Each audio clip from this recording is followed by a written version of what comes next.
Hello, friends. Did you know that nearly 80% of those who watch my videos aren't subscribed?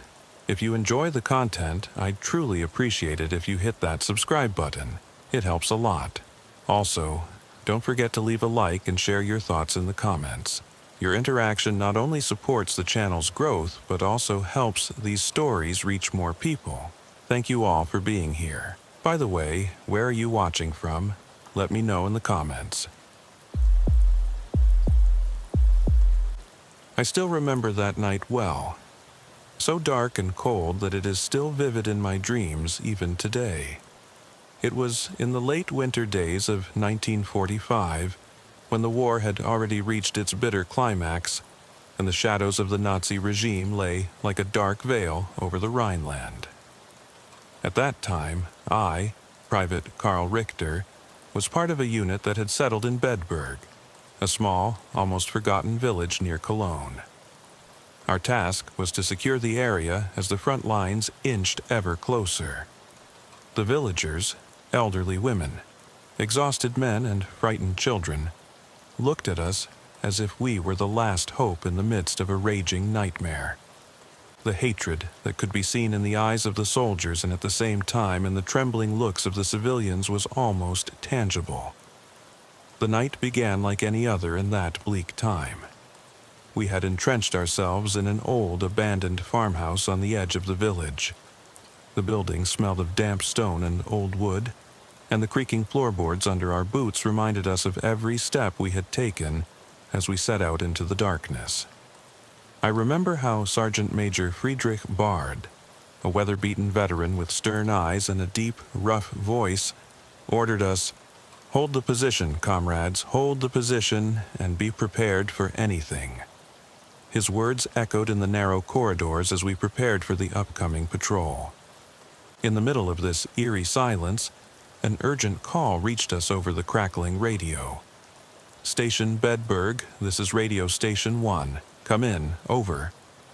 The voice on the other end sounded nervous, almost trembling, as if it had not yet overcome the horror of the past few days itself. I felt the blood freeze in my veins as I realized something was wrong. The radio crackled, and then a single monotonous voice came through. Noises coming from the manor house, something not of this world. The words faded into the darkness as we stole glances at each other. We had been called out that evening to investigate an old mansion located on a lonely road off the main highway, a building that looked like it had been transported from another century. The facade was crisscrossed with countless cracks, and in the weak moonlight, the dilapidated towers appeared like ghostly witnesses to a bygone era. As we approached the property, I felt a cold shiver run down my spine. Every fiber of my body screamed out a warning, but the order was unmistakable. We had to go in and find out what was going on there. The entrance to the house was covered in a thick layer of dust and cobwebs, and as we pushed open the heavy wooden door, we were hit by the smell of mold and old blood. Inside, it was as if time had stood still. The furniture was covered with white cloths, as if it were silent testimony to a celebration that had long since ended. But something was wrong. Everywhere there were strange propaganda posters showing the image of a radiant, superhuman leader, framed by symbolic runes and wolf angel motifs that reminded us of the cruel rituals of the Nazis. As we moved cautiously through the rooms, I spotted an old closet in a darkened hallway that seemed almost untouched. On its edge, I found an engraving carved in Old German script, Mutatio Vitae. These words, change of life, made my heart beat faster, because I instinctively knew that they belonged to the occult experiments that the rumors among the officers kept coming up about. Suddenly, the radio came back on. "Station Bedburg, this is radio station 1. Confirm, have you noticed anything unusual? Respond, answer." The crackling voice demanded a quick response, and while I answered in a shaky voice, I felt the darkness around me become denser. We combed the property systematically, searching every room and every niche. as if the horror that had been haunting us for so long was hiding there. In one of the rooms, we discovered a large wooden altar between the dusty curtains, on which burning candles and strange symbols of red paint were arranged in a circular pattern. I could hardly believe what I saw. It was as if the Nazis had performed a ritual here that was beyond human imagination. The atmosphere in the house was unbearably heavy, and every step we took seemed to be watched by an invisible force. I remember one moment when Sergeant Bard ordered me to descend into a long, dark corridor. "Comrades, be on your guard. Something we don't understand could be lurking here," he said with a serious expression. The sounds of our footsteps on the cold stone floor and the distant dripping of water were the only things that broke the oppressive silence. I held my M16 tight as we descended slowly deeper into the basement. There, in the damp darkness, we discovered a room larger than any we had seen before. The room was filled with old furniture, broken tiles, and piles of rotting straw. On the walls hung faded photographs, family portraits, all of them bearing baleful smiles and eyes that seemed to see death itself. I couldn't help but think of the propaganda we were taught in the field. The Germans were not human, but mere puppets of a murderous ideal. And yet, when I looked into the eyes of one of the soldiers depicted, I felt a strange pang of compassion, as if they too had become victims of a cruel game. Suddenly, a dull crashing sound broke the silence, and one of my comrades, Lieutenant Dieter Müller, shouted over the radio. "Station Bedburg, this is Müller. We heard something big, repeat, something big." His voice was filled with panic, and I could hear something eerily metallic clanking in the background. We all knew that on nights like this, any shadow could come to life. With pounding hearts and shaking hands, we crept towards the sound. In another room, we found a massive ironclad box that had apparently been locked for years. The air smelled particularly pungent here, as if the room held the essence of a forgotten ritual. The surface of the box was engraved with old, rusty symbols, a jumble of signs reminiscent of both the occult heritage and the military discipline of the Nazis. We used our radios to call for backup, and the response came almost immediately. "Station Bedburg to all units. Report in, confirm your position. This appears to be a high-priority object, over. Repeat, high-priority object." The next few hours passed in a whirlwind of fear-filled investigations, nervous radio conversations, and the constant feeling of being stalked by an invisible presence.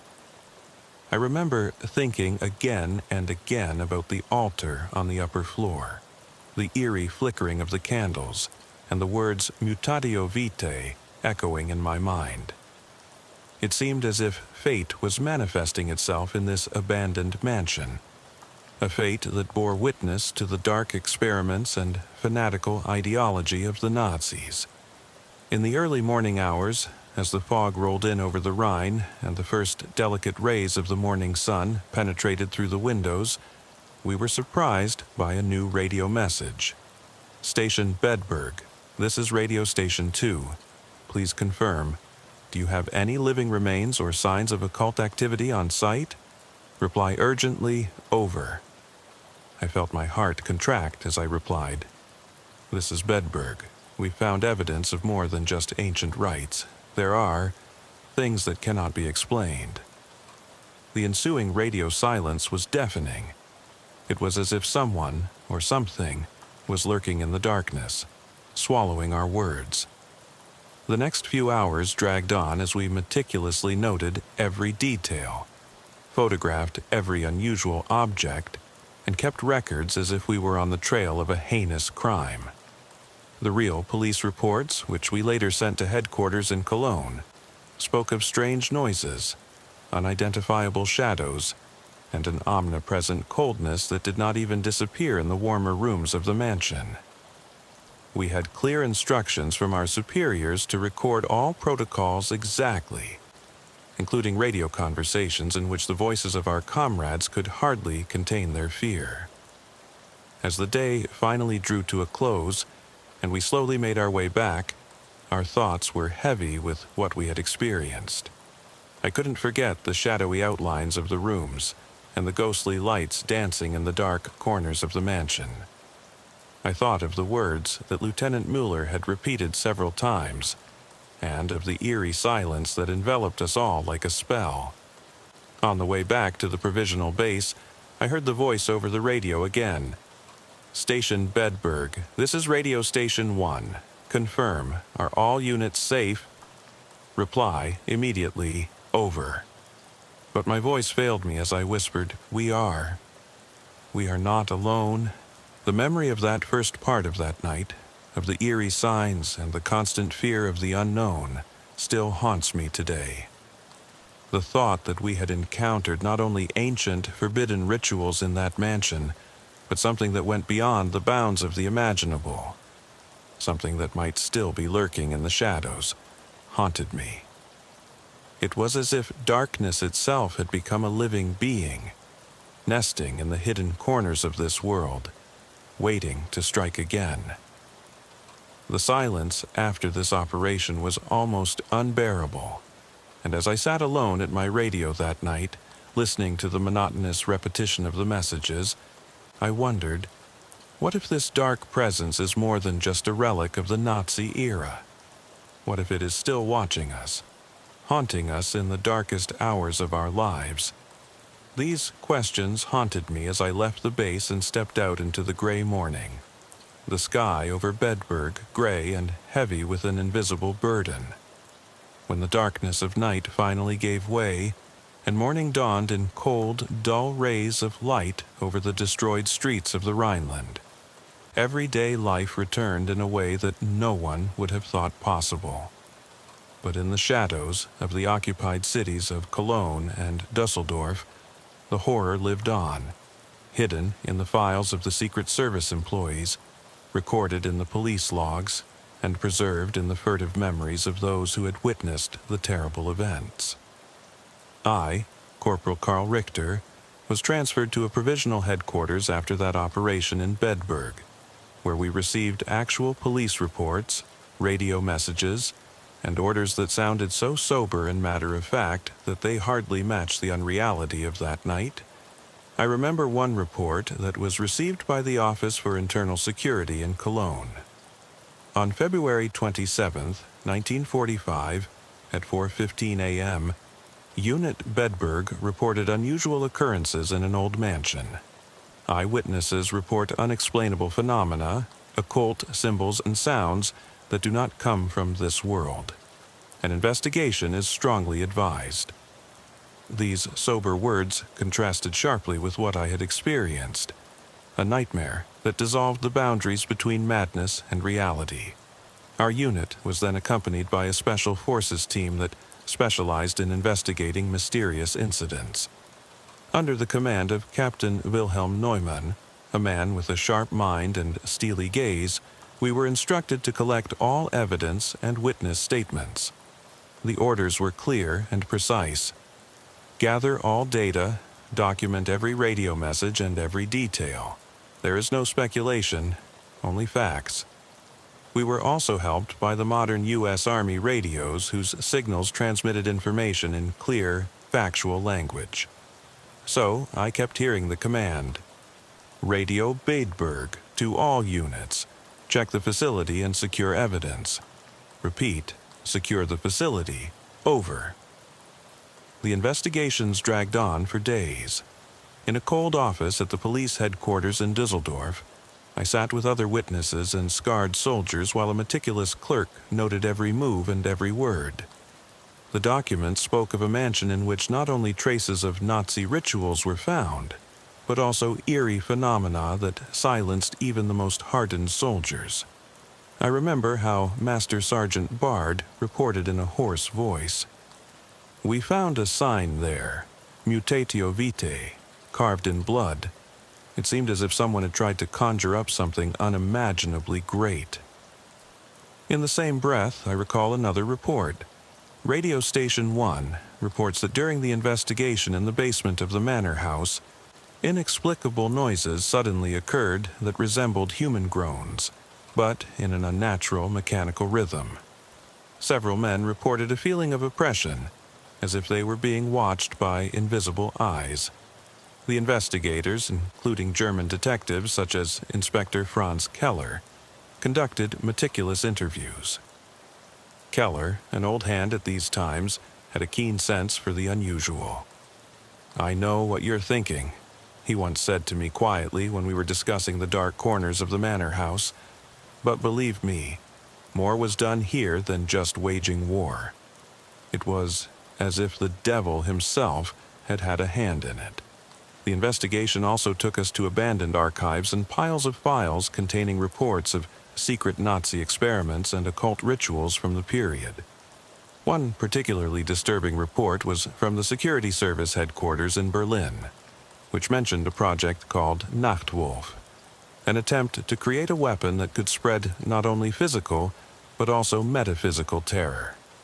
It was said that scientists and occult practitioners were conducting experiments in strict secrecy in old abandoned castles in the Black Forest. These reports seemed to correspond to the symbols and signs we had found in Bedburg. During the investigations, radio messages repeatedly emphasized the seriousness of the situation. I remember one of them, which still rings in my ears today. "Neumann Station, this is Radio Station 1. Please confirm. Have you found any traces of occult rituals or evidence of a supernatural phenomenon?" Answer urgently. Over. The answers came in short, matter-of-fact sentences that hardly expressed the fear we all felt inside. But behind these sober words lay an unspoken dread, a sense that what we were discovering went far beyond ordinary warfare. For days, we repeatedly secured the mansion and collected evidence, performing almost ritualistic maneuvers as if to exercise the eerie power that seemed to shine there. The combination of real police reports, detailed reports from the soldiers, and the meticulously secured radio recordings revealed a picture that was so grotesque and unreal that even the most hardened officers became uneasy. I remember one particularly eerie moment. While we were sitting in a cordoned-off room, the voice of a comrade came over the radio again, barely able to control himself. "Neumann Radio Station, this is Mueller. I swear I saw something that looked like a shadow, moving as if it were alive. I couldn't believe what I saw." Those words sent a cold shiver down our spines. The investigation in Dusseldorf, Cologne, and Bedburg took an increasingly sinister turn when evidence emerged of a network of mysteriously connected places, from old castles in the Black Forest to abandoned military camps on the Moselle. It seemed as if the Nazis, in their final days, not only waged war but also made a dark pact with something unimaginable. Captain Neumann ordered that all reports be compiled and a comprehensive analysis prepared. The results were to be summarized in a secret dossier that could only be made accessible to the highest-ranking officers. Despite all the care and scientific methodology, one question always remained. What had we really found? Every file, every radio message, and every testimony spoke of a horror that would not end, of a ritual that could not simply fade into the files of the war. There were days when I couldn't sleep at night, tormented by images of the manor house, of the ritual circles, of the eerie eyes that seemed to be watching me in the shadows. It was as if the curse of that night haunted us all, as if the darkness itself had entered our souls. In a last, desperate attempt to gain clarity, Inspector Keller and I conducted a disturbing interview with the survivor, a man named Hans Lehmann, who worked as a technician in a nearby factory in Cologne. Lehmann reported in fragmentary sentences that he had seen an unnatural glow in the sky that night, and that he had heard voices in an abandoned warehouse speaking in a strange, ancient dialect. His words were simple, but they were imbued with such honesty that they caused me a deep, inexplicable fear. "I don't know what it was," he said softly, "but it felt like it awakened the souls of the dead, and they cried out for revenge." The meticulous collection of all this data, radio messages, witness statements, and secret documents led to a final report to be reviewed by the highest military authorities. But as I worked on this report, I couldn't shake a nagging feeling, as if in our research we had stumbled upon something that was better left undiscovered. It was as if darkness itself was warning us that some truths are too painful to reveal. That day, as I sat alone in the makeshift office, transcribing the report, I heard a faint, unintelligible whisper again, almost like a voice coming from the depths of the past. It was a quiet murmur, hardly more than a breath, and yet it felt so real, as if someone were standing right next to me and trying to tell me something. I looked up, but there was nothing but the shadowy outlines of the empty room. Yet at that moment I wondered, was all this just a product of war? Or had we discovered something that lay beyond human imagination? The investigation continued, and as we meticulously secured the papers, photos, and radio recordings, this question remained like a dark shadow over us. A shadow that did not disappear even in the brightest hours of the day. The following weeks blurred into a nightmare of inexplicable events that changed us all.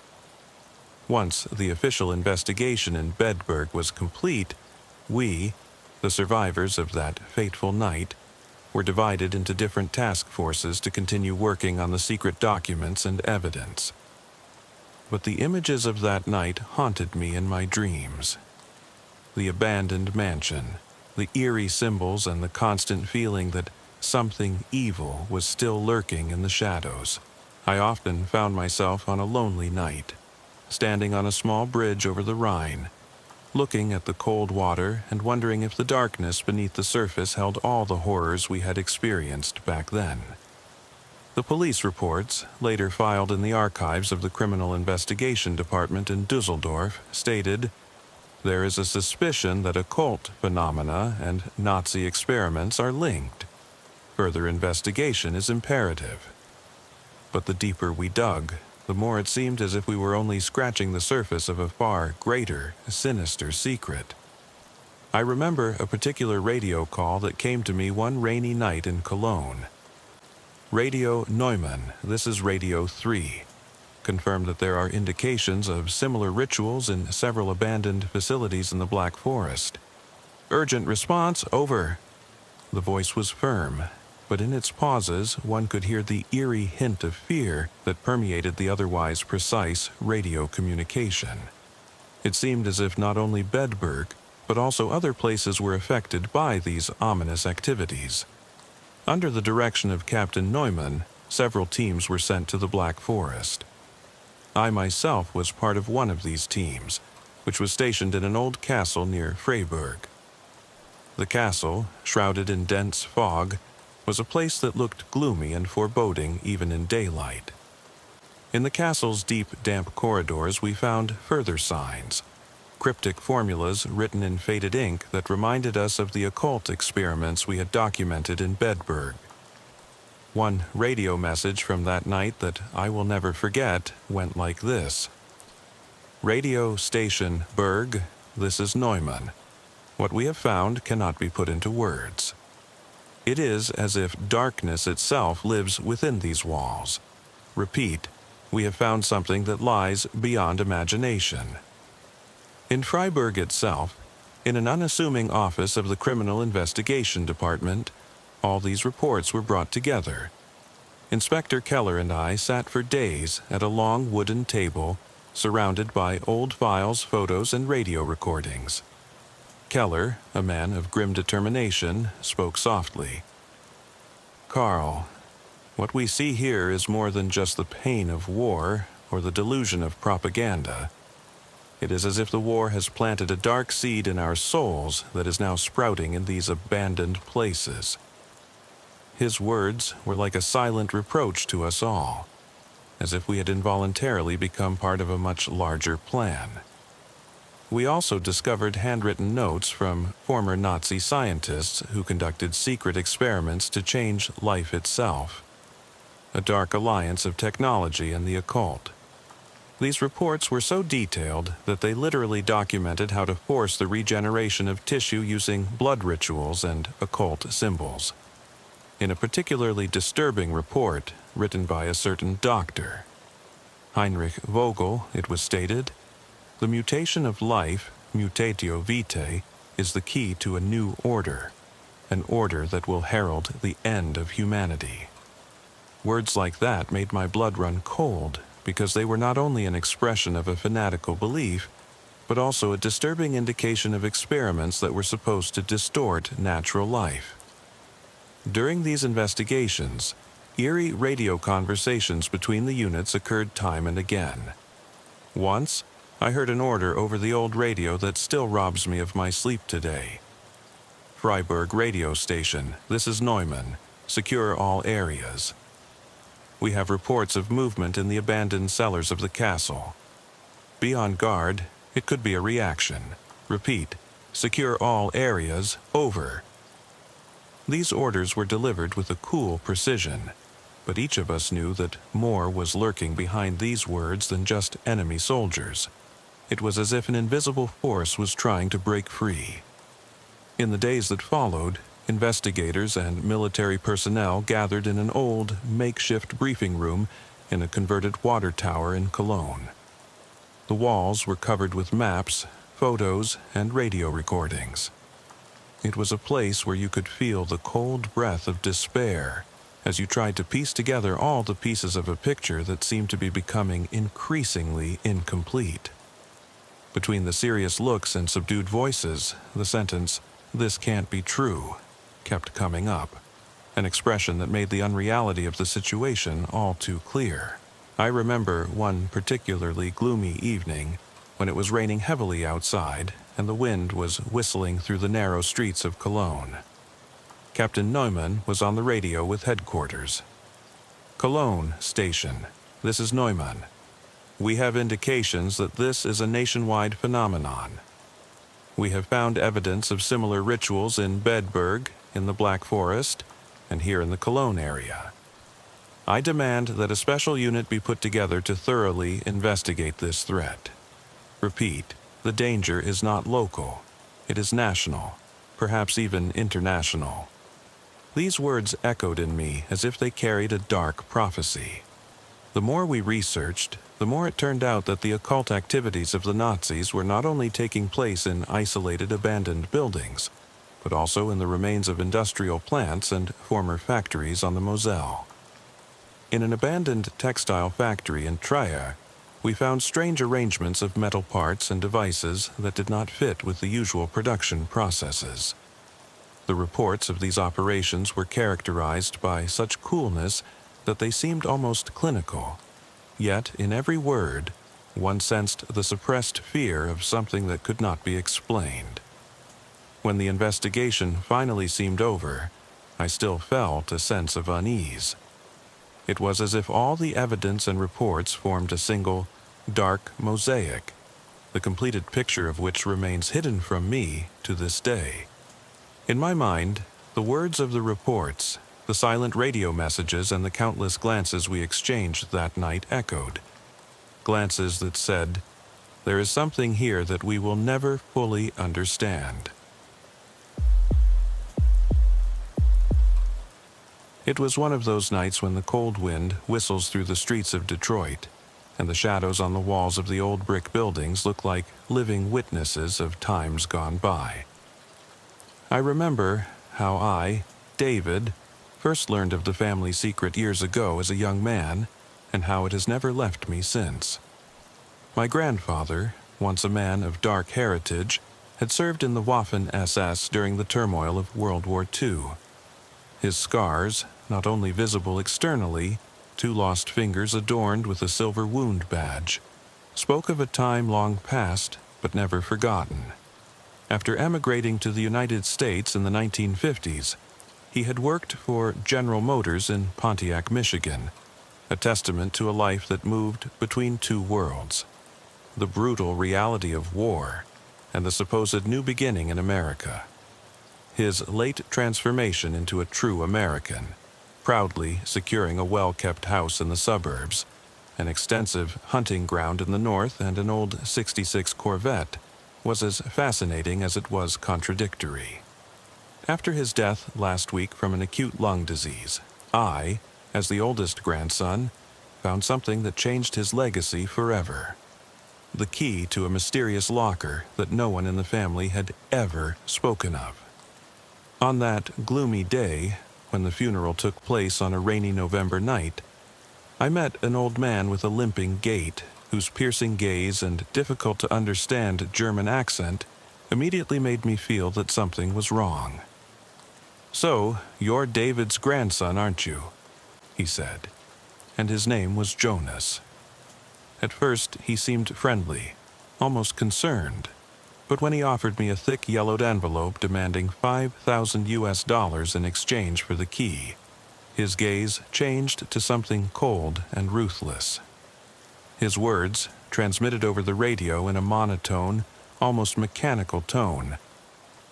"This is an offer you don't want to refuse, young man," sent a shiver down my spine. I refused to sell the key because I knew that my grandfather wanted me to discover the secret in that locker myself. The old man's words, "You're making a big mistake," echoed in my mind for a long time as I made my way to the bank's secure but eerie vault. The vault, cold and sterile, smelled of old paper and a hint of rust when I opened the small compartment S32.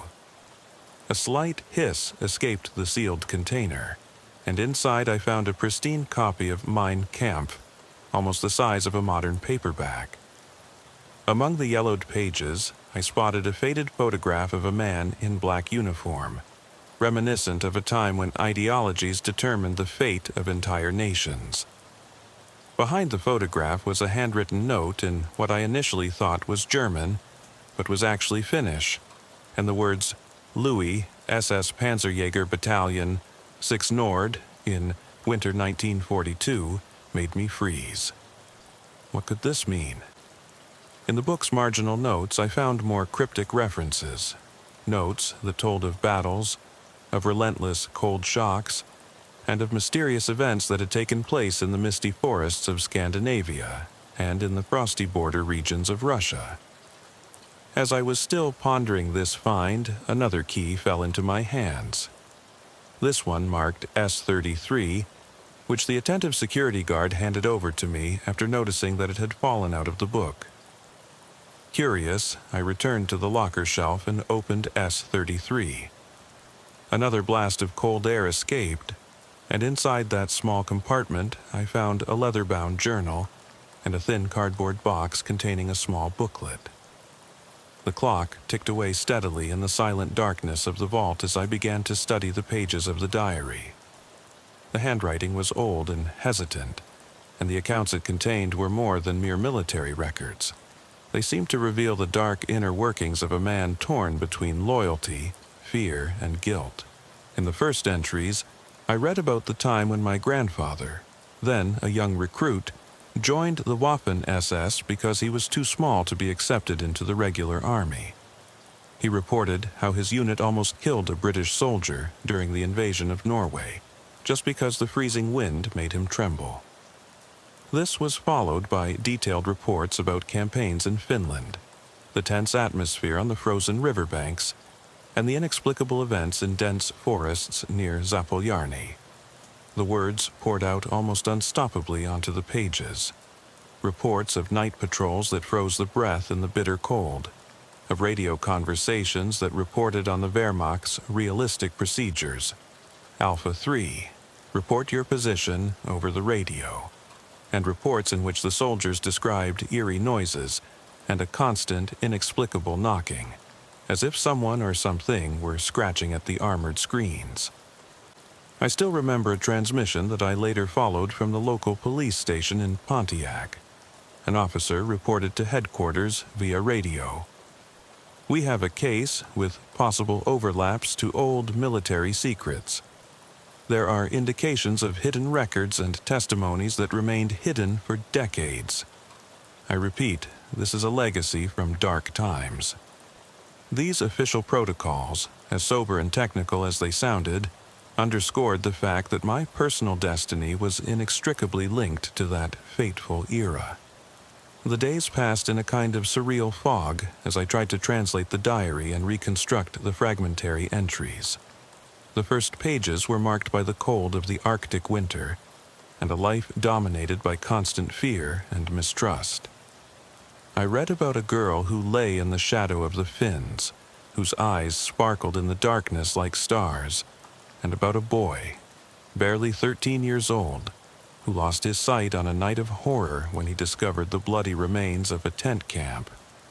With each line, I felt the cold breath of the past wafting through the pages and conjuring up the horror of those days.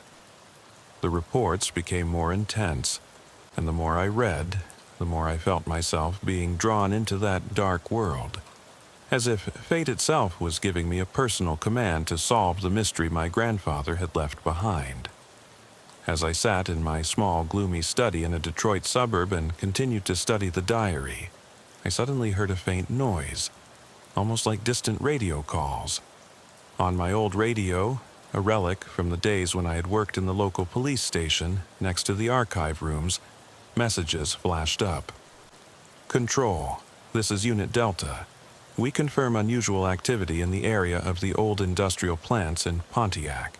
Repeat, this is potentially historical evidence, possibly connected with military secrets. These radio messages, as sober and technical as they sounded, brought the image of those distant, dangerous days back to my heart. It was as if the past were speaking directly to me over the radio, urging me to dig deeper. I began to systematically search through all available records, police reports, old radio logs, even local newspaper archives.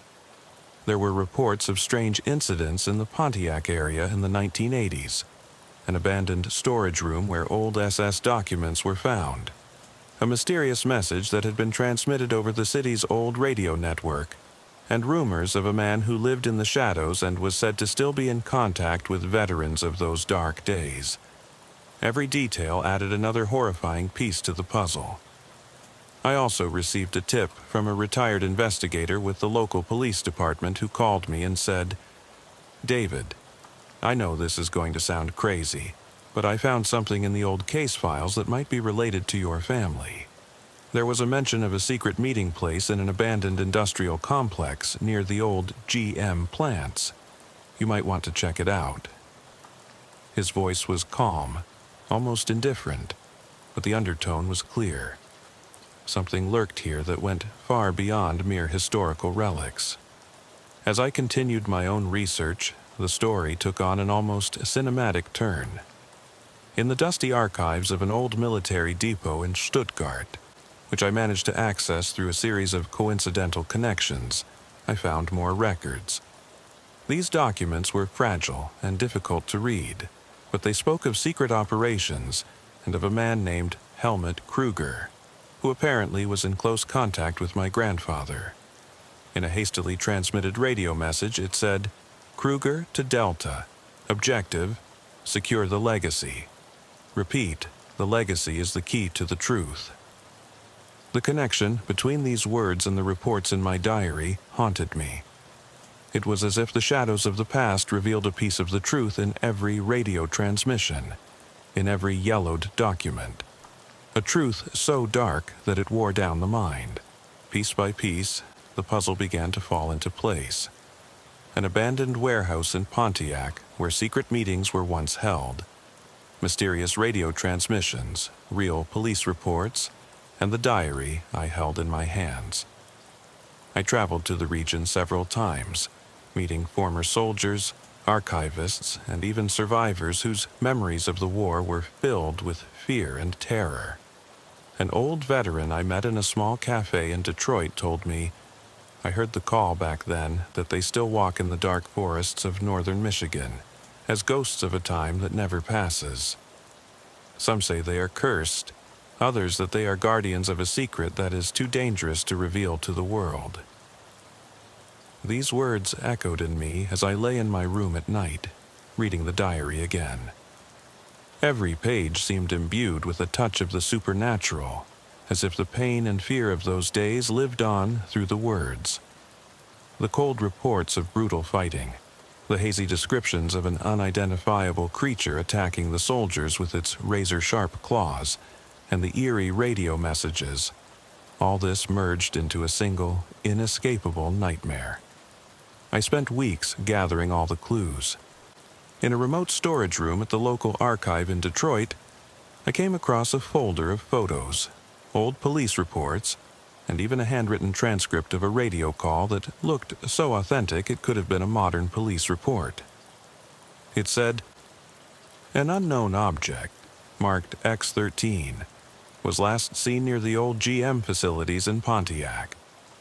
A witness reported that it looked as if it had stepped directly out of the shadows of the past, as if the ghost of a man who served in the deepest depths of the SS had risen again." The files also contained a report of a night raid in an abandoned industrial complex in the 1970s. Police officers had heard strange noises there during a routine operation, which echoed like ghostly echoes over the radio. "Delta 12, report," was heard in one of the logs, followed by an abrupt interruption of communication. The official explanation remained vague, and to this day the case remains unsolved. The deeper I delved into these dark archives, the more it seemed as if fate itself began to haunt me. Eerie shadows flitted across my vision, and nocturnal noises on the ceiling of my bedroom often woke me. It was as if the presence of my grandfather and all those who had once served in that war was creeping into my world. A world that had believed that time had buried the past, but the past had its own ways of coming back to life. Then, one rainy night, I received a call from the Pontiac Police Department. A young officer, his voice trembling, reported to me, "Mr. David, we have detected unusual activity in an old warehouse on Fifth Avenue. There are reports of strange radio transmissions and flashes of light. Please come by immediately. It could be related to your family history." The officer added, "We even have evidence that an unknown man in a German uniform was seen near the scene." When I heard these words, I suddenly realized that my grandfather's secret was more than just a historical relic. It was a living nightmare manifesting itself in the present. My journey now took me back to the abandoned warehouse. The place was surrounded by tall, rusting steel gates and overgrown walls that whispered stories of times gone by. As I entered the scene of the crime, I heard low, unintelligible radio messages in the background, which were acknowledged by the officers at the control center. "Alpha Bravo, are you at the scene? Confirm sightings. Over and out." The atmosphere was electric, permeated with a sense of constant observation. In one corner, I found old, dusty SS emblems and documents with cryptic messages that made my blood run cold. The investigators on site, all in pristine uniforms and with stern expressions, proceeded methodically. They secured evidence, took samples of the mysterious metallic particles scattered across the floor, and meticulously documented every detail. I watched as a senior investigator, Captain Mueller, an experienced man who had heard many a creepy story, kept in radio contact with headquarters. "Headquarters, this is Captain Mueller. We confirm the presence of unidentifiable objects. Please send reinforcements. Over." The realism of these meticulous police processes left no room for fantasy. It was as if the old ghosts of my grandfather and his comrades were reflected in the modern investigations, as if they had not passed away but were just waiting to be rediscovered. The hours passed in an endless maelstrom of flashes of light, cold rain, and the constant hum of radios. Between the investigation and the flashing memories in my diary, every sentence seemed alive and brooding with fear. I began to realize that the past is not silent. It calls, it haunts, and it demands to be faced. In that moment, as the rain pelted against the broken windows of the warehouse, and the wind blew through the aisles like an ancient lament. It was clear to me. My grandfather's legacy was a dark legacy that went far beyond personal memories. The night took its course, and while the investigators meticulously secured every clue, a disturbing question crept into my mind. Was all of this just a coincidence, or did those mysterious, ghostly voices and eerie radio messages have something to do with the dark secrets of the SS? As I drove back home, counting the raindrops on the windshield, the words of old Jonas echoed in my head. His warning that I would make a grave mistake if I delved too deeply into my grandfather's fate. But I couldn't help myself. The legacy, the traces, the reports, they all called out for a truth so disturbing that it shook the very foundations of my life. In the days that followed, I began to dig even deeper into the archives, my research taking me from the cold, gloomy streets of Detroit to the abandoned warehouses of Pontiac's industrial past. Everywhere I went, I seemed to see my grandfather's footsteps, in old telephone records, in radios that still occasionally sent strange messages, and in the eyes of people who remembered times gone by as if humming a long-forgotten melody. Every night when I was alone, I heard the steady tapping, as if invisible hands were tapping on my windows, and I wondered, was it the past that could not rest, or was it something else hiding in the shadows? The more I learned, the more I realized that behind the seemingly random find in my grandfather's locker was a much larger, more sinister secret, one rooted in the darkest chapters of human history. The thought of the horrific events recorded in that diary mingled with the real investigations and led to a painful realization. The old scars of war had never truly healed. The ghosts of the past, be they victims or perpetrators, had found their own ways of re-entering the present. And so, there I was, surrounded by evidence so authentic and disturbing that it could drive any sane person mad, wondering, what if the shadows of those days live not only in old documents but also in all of us, who have forgotten that we can simply ignore the cries of the past? It slowly dawned on me that my personal nightmare had just begun. As the storm raged outside and the rain transformed the streets of Detroit into a dark mirror, I knew that I was about to embark on a journey that would take me deep into the depths of history and into the depths of my own soul, in search of answers that might have been better left hidden. The following events led me to an abandoned estate on the outskirts of Pontiac that had once served as a secret meeting place for former SS members. I still remember the day I arrived there vividly. The sky was gray, the air heavy with the threat of a storm, and the dilapidated mansion seemed to hold the dark secrets of times gone by within its crumbling walls. In front of the building stood a rusted truck, its cabin windows emblazoned with faded words like, "Trust is the first step to betrayal," words that sent a shiver down my spine. Inside the estate, everything was in a miserable but strangely orderly state. Old, yellowed photographs, military badges, and forgotten letters hung on the walls. It was as if time itself had been frozen here. I entered, and the weak glow of my flashlight revealed layers of dust collecting in the corners and writings that told of past battles and lost souls. On a large oak table lay an old radio, connected by cables that were embedded in the walls like veins. A makeshift note on it read, "Back to the truth. Those who know the past cannot deny the future." As I wandered through the abandoned estate, I suddenly heard footsteps. It wasn't the wind whistling through the broken windows, but real footsteps. Instinctively, I pressed myself into the shadows, my heart pounding. A figure, dressed in a faded military uniform, was walking leisurely down the long hallway. His gait was heavy, almost ritualistic, as if he weighed each step for a long time. His voice, as he spoke into an old rough radio, was barely more than a whisper. Delta. Report in. We are now advancing into the next sector. Do you copy?"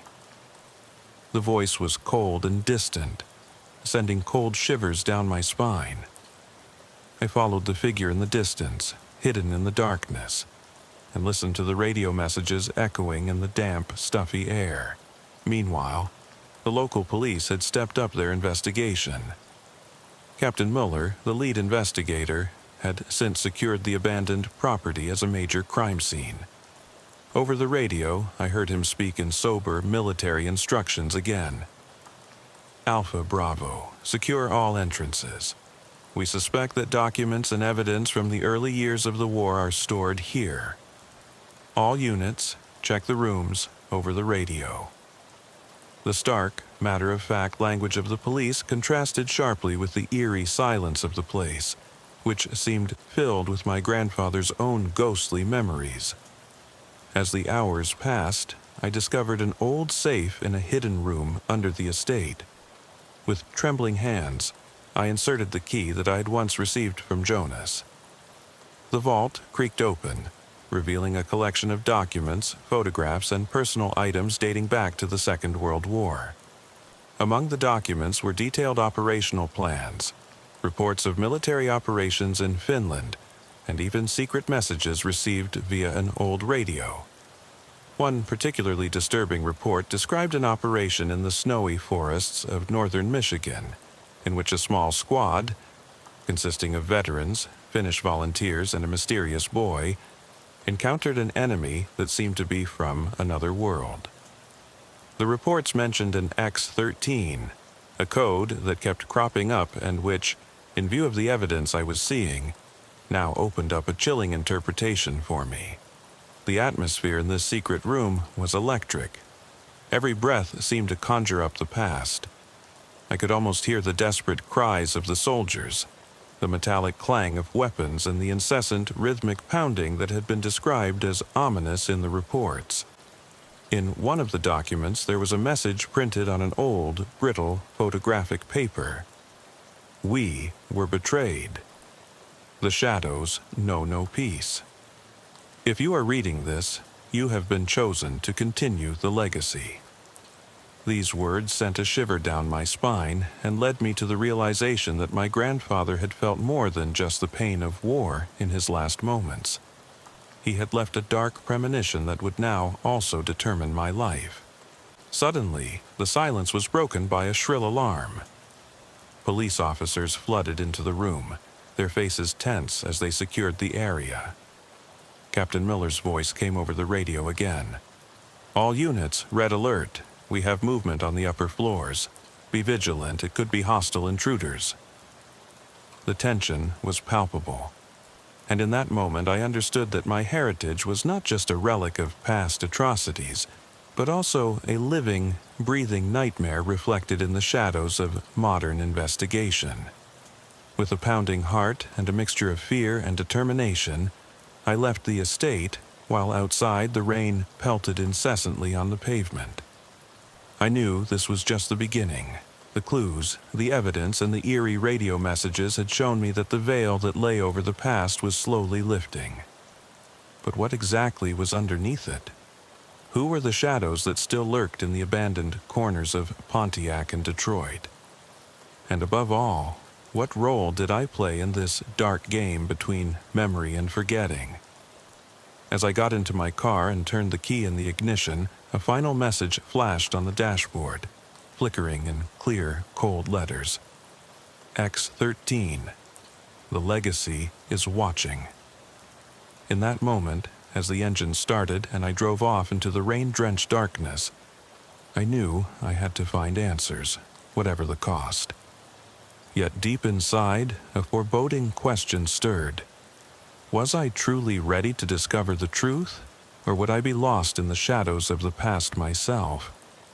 As the city lights faded in the distance and the rain transformed the asphalt into a glittering carpet, I sensed something dark stirring inside me, a premonition that my grandfather's story was far from over, and that the shadows of the SS, who had once ruled over Europe, were now awakening again in the cold nights of America.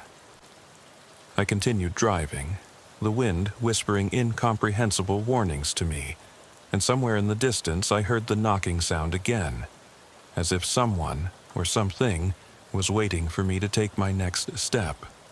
The next few days dragged on in an oppressive silence, interrupted only by the sporadic radio transmissions of the investigators and the mysterious messages that continued to come to me via my old radio. It was late in the evening when I returned to the rundown office of the Pontiac Police Department. Captain Mueller was sitting at a large wooden table, surrounded by meticulously documented files, maps, and old radio logs. His eyes, marked by years of disappointment and pain, fixed me as he began without further ado. "David, we have discovered something here that directly matches the reports in your diary. There are indications of a secret base that, believe it or not, is still in operation, albeit underground." He opened a thick folder and handed me a copy of a report dated early morning, November 15th, 1987. The document had handwritten notes in faded ink, accompanied by grainy photographs of a deserted industrial complex in the suburbs of Detroit. "We detected radioactivity indicating communication that was thought to have been lost for decades," he said in a deep voice. The message was short but clear. X-13 is active. The past is alive. As we sat in the dimly lit room, the old radio on the desk suddenly flickered as if it had activated itself. A static voice, almost a whisper, sounded, "Delta, get into position. The time of silence is over." It was as if the voices of the past were speaking directly to us. Captain Mueller stared into the device, and his expression changed from surprise to sheer fear. "That's impossible," he murmured. "The signal is from the 1940s. How can it still be active here and now?" I remembered my grandfather's words, which sounded in the pages of his diary, as if they were directed to the future. These words had accompanied me all these years, and now they seemed to finally fulfill their eerie destiny. Captain Mueller continued, "We also have reports of a man calling himself Helmet, a former officer who supposedly lives in the depths of the industrial complex. He is said to be the key to all this, and according to the files, there have been repeated radio transmissions mentioning him. We need someone to venture into this abandoned area and provide us with more information." His voice dropped as he added, "I believe that your grandfather was connected to this Helmet. It's as if a dark legacy he left behind is still haunting him, and you're the only one who can end it now." The case developed at a rapid pace. In the hours that followed, I repeatedly received encrypted messages over the radio that spoke of a mysterious unit operating in the abandoned warehouses. A short, clear radio signal, Delta 13, "Confirm your position, end of radio," echoed through the room, and I felt my heart race incessantly. Each of these radio messages was like an ominous countdown that inexorably pulled me into the maelstrom of truth. On a stormy night, as the rain lashed against the windows and the wind howled in the streets of Detroit, I set out with a small team of investigators to the industrial complex. Our objective was clear. We had to find out what this secret base was all about and how it was connected to my grandfather's dark past. The streets were empty, and the light from the headlights painted fleeting images on the wet asphalt. We were all aware of the danger that awaited us, and yet none of us could suppress the urge to get to the bottom of the mystery. We arrived at the abandoned building, which stood like a silent witness to past atrocities amidst rusting metal structures and overgrown walls. Armed with flashlights, we searched the grounds. In a secluded courtyard, we found evidence of secret operations: old, chipped SS insignia, rusted radio equipment, and scattered documents. One document, dated November 20th, 1941, described in detail how a unit under the command of a lieutenant had encountered something that didn't appear to be from this world in the dense forests of northern Michigan. The words were so precise that they made the reader believe that they had been part of that fateful battle themselves. Suddenly, there was a crackling sound behind us, and we turned around quickly. A dark figure emerged from the shadows. It was Helmut, just as he was described in the files. A broken but still formidable man whose eyes were filled with a deep melancholy and an ominous foreboding. He slowly raised his hand and signaled us to remain calm. With a voice as rough as the wind sweeping across the desolate terrain, he said, "You seek the truth, but are you willing to pay the price? The past has its demands, and it knows no mercy." His words, which were confirmed again over the radio, "Helmut to Delta, confirm your identity." Over, left no doubt that this was no figment of our imagination. Helmut led us to a hidden bunker beneath the complex, where the air was heavy with musty smells and old secrets. In this bunker, artifacts were found that indicated experiments had been conducted here since the 1940s. Experiments that dealt with a dark force that went far beyond mere military brutality. Photographs, documents, and even an old, creaking dictation machine, on which radio messages from times long past were stored, painted a picture that was so surreal and threatening that it took our breath away. Helmut began to tell us a story in fragmented sentences, of secret meetings, of fateful radio transmissions, and of a curse that haunted all those involved in these dark machinations. He spoke of an incident in which a young soldier, barely older than the boy in question, had disappeared without a trace one fateful night in the forest. The reports noted that he was last seen standing before a shadowy object that looked like a grotesque mixture of machine and human, a remnant of a failed experiment that was lost in time but never disappeared entirely. Helmut murmured, "X-13, that's the name of the demon we conjured up. It was he who betrayed us, who wiped us out." The words sounded as if they were coming from another dimension, as if they embodied the curse itself. As we sat there, enhanced by the diffuse light of a single bulb, another radio message reached us. This time, it was not Captain Mueller, but an unknown station warning us, "Delta 13, do not break contact. You are approaching the line between life and death. Remember, trust is deadly." The eerie warning silenced everyone in the room, and I felt cold sweat running down my back. What had begun as a simple investigative mission had turned into a nightmare in which past and present mingled ominously.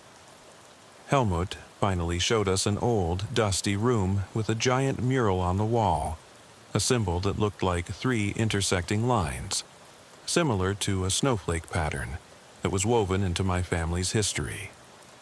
This symbol was everywhere, on old uniforms and yellowed files, and on the last pages of my grandfather's diary. It was the sign of a pact that could not be broken, a pact sealed in blood. The investigators documented every corner of this room, while I stood still, barely able to suppress the feeling that I was witnessing a truth that was too great and too dark for me to fully comprehend. I still vividly remember the gloomy ride when I arrived in Rudesheim in a rickety taxi on a rainy afternoon. The streets glistened wet in the dim light, and as the car trundled slowly along narrow lanes lined with ancient, half-timbered houses, there was a sense of oppression in the air, something hard to describe, as if the shadows of times gone by lurked around every corner. The driver, an elderly gentleman with deep wrinkles on his face, only whispered quiet German words that I barely understood, but his eyes revealed that he knew more than he was revealing. In this city, whose name floated like a ghostly breath through my memory, even the rain seemed to want to wash away the guilt of days gone by. When I finally stopped at an old, time-worn building with faded signs like coffee and cake, I knew I had reached the place where the past mixed with the present. Inside, an almost eerie sight greeted me. The room was small and plain, but every corner seemed to tell a story. Faded photographs hung on the walls, showing scenes from a bygone era, people in uniforms, weather-beaten faces and eyes full of pain and secrets. Behind the counter stood Hans Dietrich, a burly man with a stern gaze and a white mustache that almost felt like a relic from another time. Without much hesitation, I transmitted the password that had been sent to me in a cryptic telegram. Sanguine. With a barely audible nod, he led me to a room at the back with an old carpet on the floor. When he pulled the carpet aside, a hidden entrance revealed itself to me. A creaking trapdoor system marked by the time and dust of the years. With a quiet, quick, and a hand gesture, he indicated that I should descend. My footsteps echoed on the stone steps as I descended into the darkness, into an underground passageway that branched like a labyrinthine tunnel into the depths of history. The dim corridor led me to a small, musty room, where the light of a single, dimly flickering lantern fell on an old wooden table. At this table sat a man whose appearance seemed like a contradiction. His skin was sallow, almost ghostly, and his tangled, snow-white hair shimmered in the pale light, while his eyes, lively and burning, stared at me with a mixture of pain and determination. He asked me to sit with him, and without hesitation I took a seat. Between us lay not just a simple table, but a fine line between times, a place where confessions and secrets mingled. His tone was calm, almost narrative, as he began to recount events beyond the power of imagination. "I have waited a long time for this moment," he said with a hint of sadness in his voice, "because the shadows of the past have haunted me for too long." Time stood still as I listened, spellbound. He told of those dark days in 1945, when the mighty regime under Hitler began to crumble, and the Allies were advancing inexorably. He spoke of his own experiences as a member of the so-called 4th Jaeger Division, a unit designed to keep the so-called enemies of the Reich in check. With each account, he seemed to look deeper into the depths of human cruelty, and the room was filled with an atmosphere imbued with guilt, remorse, and unimaginable pain. His voice trembled as he recounted how he had once received the infamous order to bring all Jewish residents to so-called collection camps. Camps that history never mentioned in most American history books. Camps that existed in the shadows of the well-known concentration camps. The research concentration camps, as they were called. The story gained intensity as he spoke of the gruesome experiments that took place in these secret facilities. In dull but forceful words, he described how the infamous Franz Zimmermann, a scientist of the occult, researched the opening of portals to other worlds under the strict supervision of Heinrich Himmler, whose name was whispered in the corridors of power and etched in the minds of those who had lost themselves in the deepest corners of terror. He told how Zimmermann worked in a laboratory that seemed to have sprung from a nightmare, a place where not only the human mind, but also the souls of the victims were consumed. He spoke of agonized screams, of cold blood, and of an eerie cold that could be felt even on the warmest summer nights. His eyes flickered as if the memories were catching up with him and drawing him into a maelstrom of guilt and retribution. In the midst of his narrative, authentic radio messages mixed, which he seemed to quote from times long past. Clear, popping voices that echoed in the corridors of the former police command centers in Rudesheim and also in the secret archives of the military administration. Alpha 3 to Bravo 7, situation escalated. Repeat, situation escalated, echoed the memories of that night's radio communication, when screams and radio messages set the rhythm of horror. He spoke of real police stations in Wiesbaden and Mainz, where officers in thick uniforms and with tense expressions tried to contain the chaos while he himself was caught in an internal struggle between the urge for revenge and the burden of guilt. Each and every one of these memories seemed like a fragment of a broken mirror, reflected in his words and drawing the image of a man who was once a simple soldier and whose heart was torn to pieces by the relentless reality of war. As I listened to his words, the images of burning camps, the deafening crashes of exploding buildings, and the whispering voices of those calling for help in the darkness mingled in my mind. He spoke of a night so cold and clear that the stars themselves seemed to mock humanity. It was a night when, driven by an insatiable urge to rise up against injustice, he held his father-hunting knife in his hand and secretly crept through the ranks of the waking SS men. I could almost hear the soft ringing of the blade as it cut through the silent darkness, while the radio repeatedly transmitted orders. Delta 5, moved to the camp immediately. His account was interspersed with details that revealed meticulous planning, from the secret routes, the key handovers, and the meticulously scheduled timetables of the guards. He also told of the moments when he felt compelled to betray the identity of his own blood by posing as a loyal Nazi, even though his heart still beat with that of his true origins. He spoke in a low, almost resigned voice as he recounted how he secretly smuggled food to the starving prisoners and, with a trembling voice, coaxed the whispers of thanks from them. "Thank you, Mr. Meller," they had often said, and those words had burned into his conscience while he simultaneously endured the cruel stares of the SS men. Every minute he spent in that labyrinth of suffering and madness left scars deeper than any visible wound. The description of that night, lost in the shadows of the warehouses, was accompanied by the dull echoes of shattered dreams and the monotonous hum of the electronic devices that set the pace of death. In the light of the flickering lantern, I realized that every sentence he spoke was not only a report of past deeds, but also a constant memorial that echoed in the quiet corners of humanity. I almost heard the sound of metal, as if the weight of an uncountable history weighed on us. And as the old man continued, a sense of eerie foreboding crept into my being, as if this tale carried not only a past reality, but also a dark shadow into the present, one that would resonate for a long time to come. The man's voice grew quieter, and his words began to fill with an almost imperceptible melancholy. He told of the painful night in which he, driven by a feeling that wavered between despair and anger, decided to fight injustice with all his might.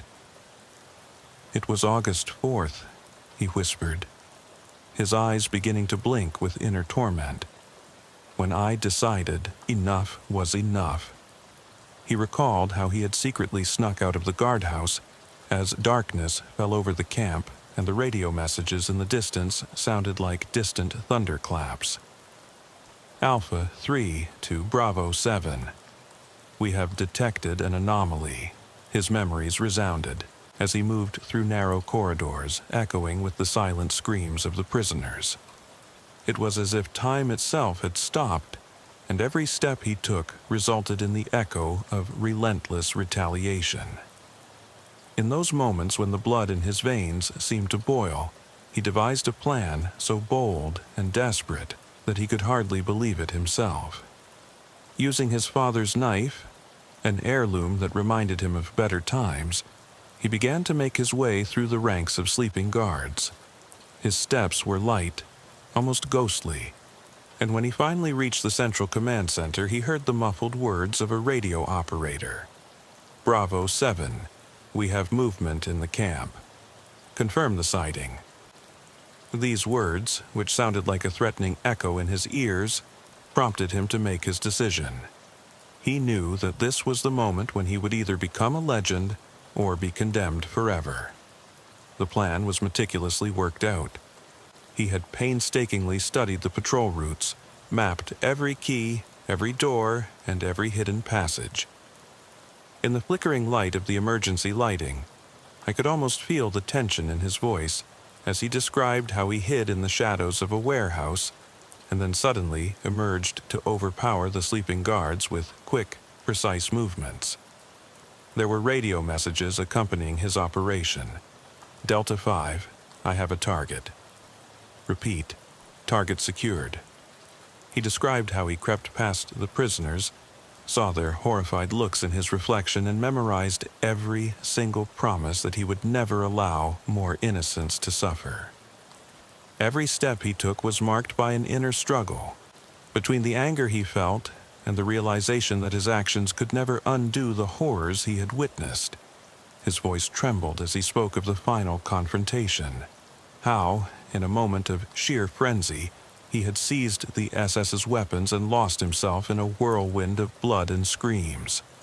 With brutal determination, he had disarmed one of the officers whose radio became a last desperate call. "Alpha 3, we need immediate assistance. This is an emergency." The words echoed for a long time in the damp, cold corridors as he made his way through the hordes of perpetrators, always accompanied by the incessant radio chatter and clanking orders of the police, who soon arrived. The room he was now sitting in seemed to fill with the ghosts of the past. Every memory, every scar inside him seemed like a living testimony to those nights when the unimaginable had happened. The story he was telling was not a fairy tale, but a raw, unembellished account of violence and human fragility.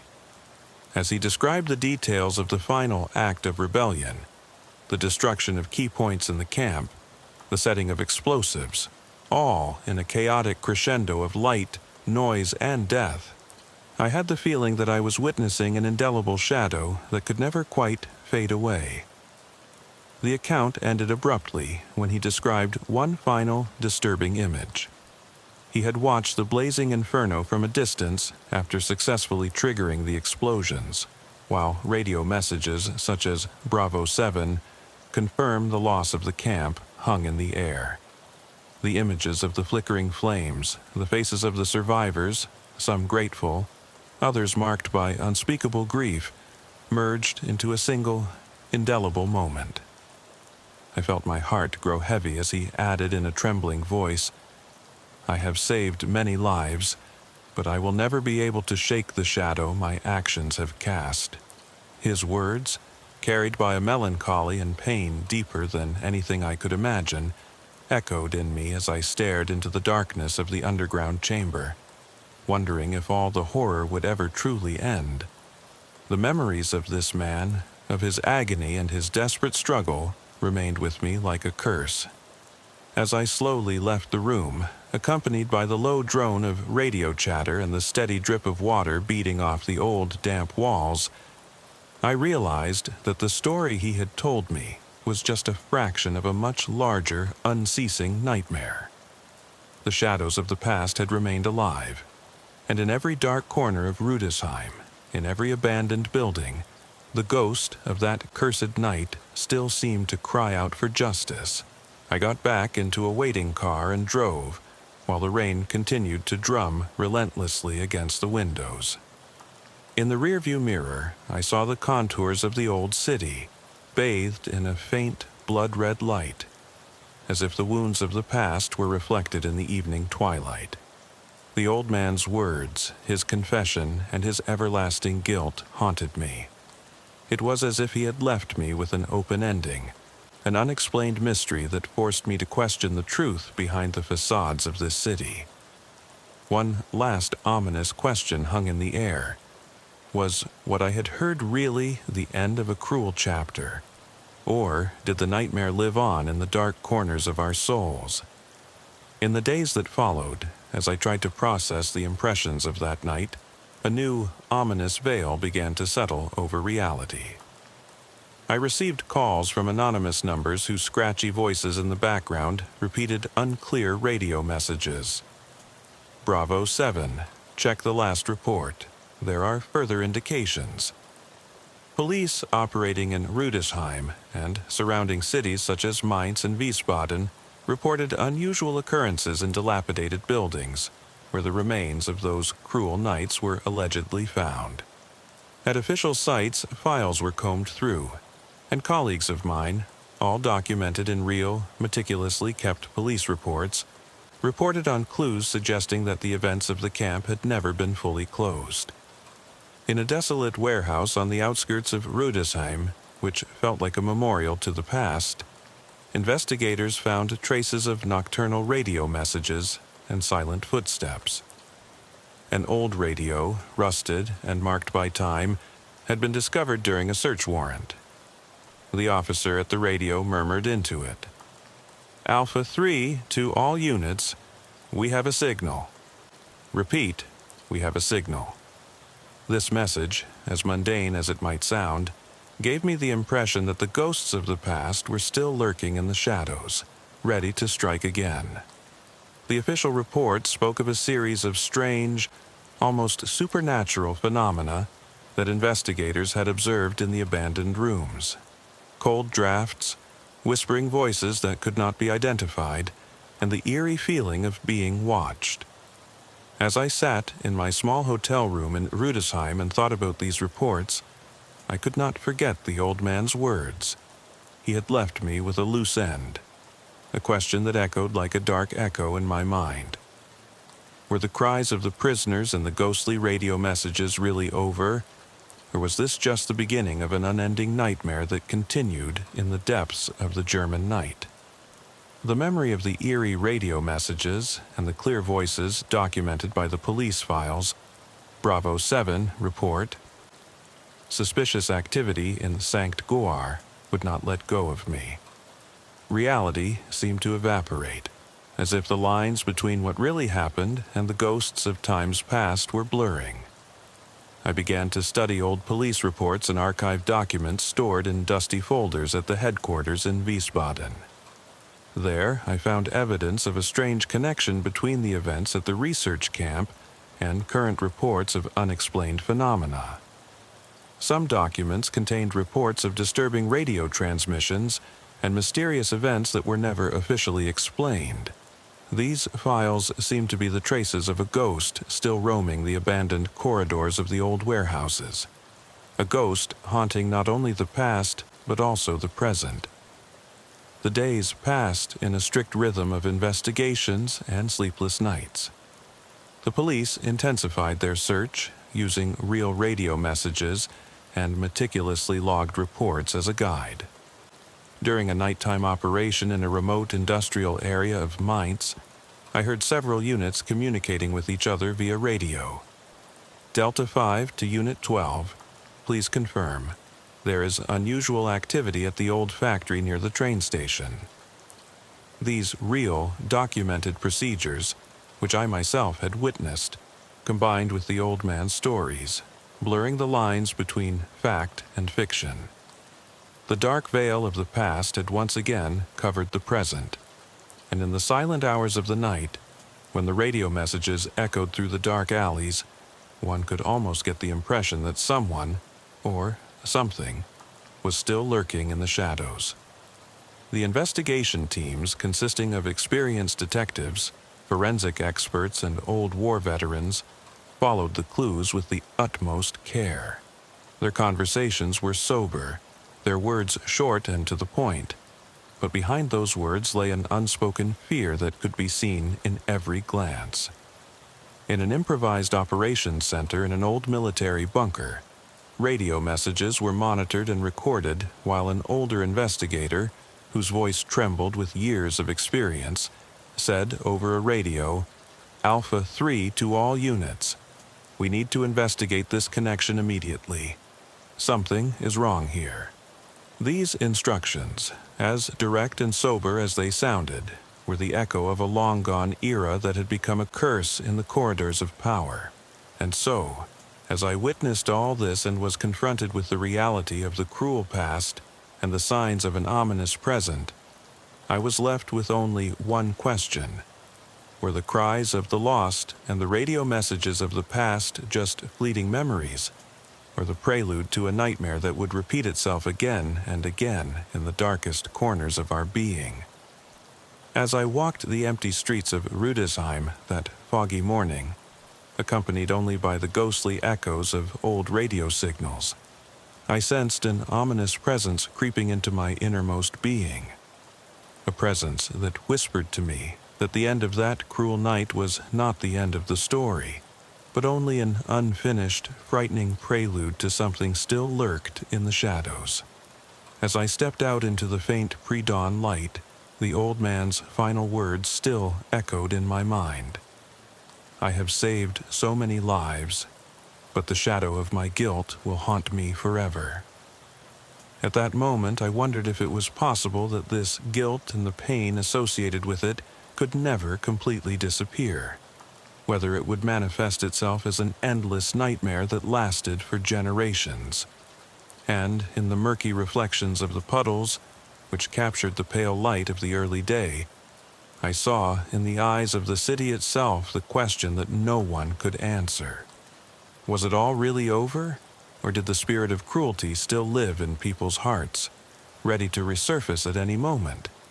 These thoughts, so urgent and ominous, haunted me as I slowly walked down the main street and heard the monotonous hum of police radios in the distance, a sound that reminded me that some ghosts never truly die. And so the circle of that dark night closed, and the memory of what had happened remained like an open, disturbing chapter in the chronicle of a dark past that was far from over. Amid this uncertain silence, in which reality merged with the shadows of the past, I was left with only one question.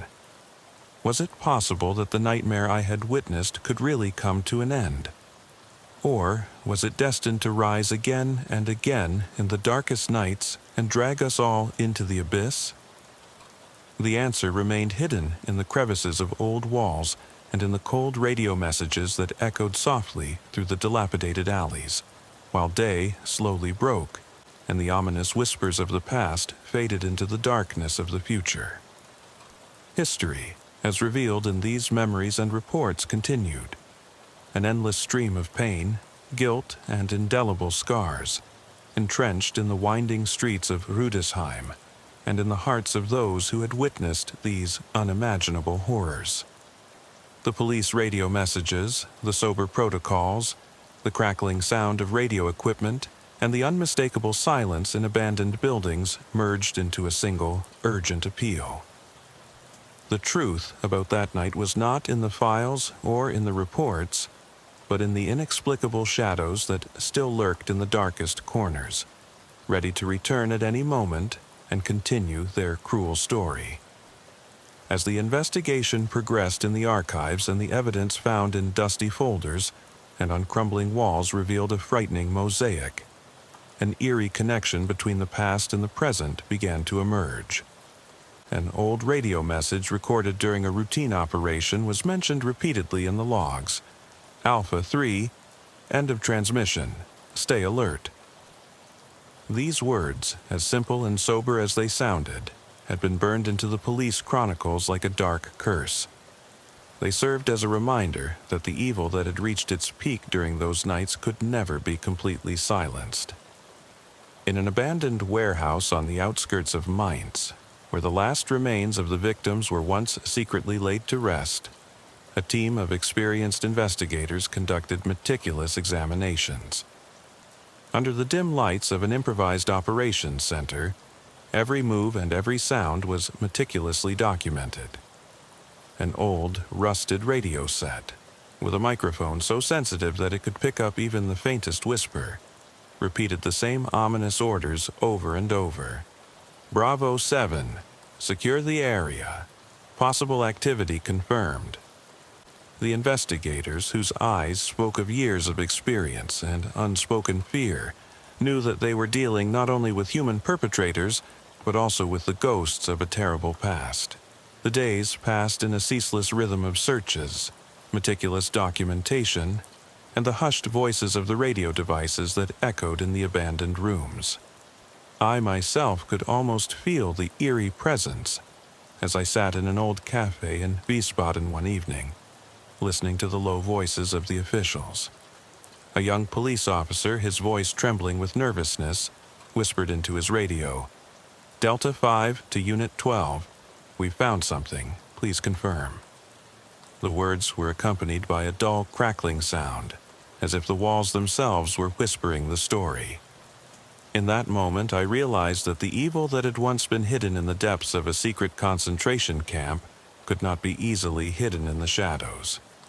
It lived in the documents, in the radio messages, and in the quiet voices of those recorded in the police files. And so, as day turned to night, and the twinkling lights of the emergency vehicles could be seen in the distance, only one question remained. Was it possible that the incessant screams of the past, the radio messages, the evidence and the indelible scars, would ever come to a definitive conclusion? Or was this just the eerie prelude to a new chapter, still waiting to unfold in the cold, silent streets of Rudesheim? This question, so urgent and ominous, was left in the shadows as night fell, and the old man's last words echoed like a dark mantra in my mind. The shadow of my guilt will never fade. It began in the bitterly cold winter of 1943, when the cumbersome news of the war reached even the remote valleys of Upper Bavaria. I still remember the muffled footsteps of our company as we fought our way through the deep snow to a small, remote village near Garmisch-Partenkirchen, a place that was not marked on any official map but had been deemed strategically important by the Nazi authorities. The winter cold cut like razor blades into our skin, and the dense fog that crept in from the surrounding forests gave the landscape an ominous, almost supernatural atmosphere.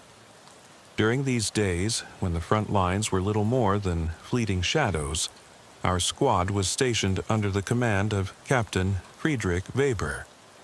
He was a man of quiet, almost stoic nature, whose face was marked by the horrors of war and the relentless orders.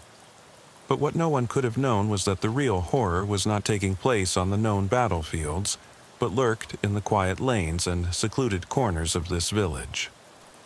The villagers, mostly older men and women, spoke in a rough, deep Bavarian dialect, and their eyes reflected decades of skepticism towards strangers. No sooner had we settled in than the first disagreement arose. In the small tavern where the locals gathered after a long day in the cold, a man named Johann, the only one serving in the village police, suddenly raised loud, trembling words in the direction of our men. "Where did you take the children?" he bellowed, his voice filled with equal parts desperation and fear. The sound of these words, so inappropriate and foreign in the midst of the disciplined commands of our company, made us all pause for a moment. A young private, who had been serving in these mountains for years and knew the Bavarian countryside, hastily translated. "The villagers claim that several children have disappeared without a trace. They want us to do something." Captain Weber responded with the cool efficiency of an officer who had learned to control himself, even in the darkest moments. He ordered all available men to remain on standby and set up a makeshift radio post in the converted village hospital. "Alpha 3, this is Weber. We have unrest in the village. Confirm if you have similar reports." His clear, deep voice crackled over the crackling radio, while the snow whipped incessantly against the old building. The answer came with an ominous silence, accompanied only by a soft, almost melancholy hissing sound, as if the world itself was holding its breath. In the days that followed, events took on grotesque proportions. At first, it was only the disappearance of small items, a piece of wood, an old rug, but soon it became much more serious. A villager reported that an old, handcrafted ceremonial halberd, once an heirloom displayed above the mantelpiece of an old hut, had mysteriously disappeared. The rumors grew louder as children continued to disappear from their beds. The lonely nights were punctuated by restless radio chatter and the muffled voices of the men who patrolled in a state of constant alert. Every night seemed to fall a new layer of horror over the village. I remember one particularly stormy night when the wind howled in the bare fir trees and the snow came down in thick flakes. Our radio crackled incessantly as messages came in about missing children and strange noises coming from the surrounding hills. "Bravo 7, repeat. Child missing by the old barn on the west side." It came through the static. The reply came only as a low, worried murmur, barely intelligible. It was as if the darkness itself was swallowing the words.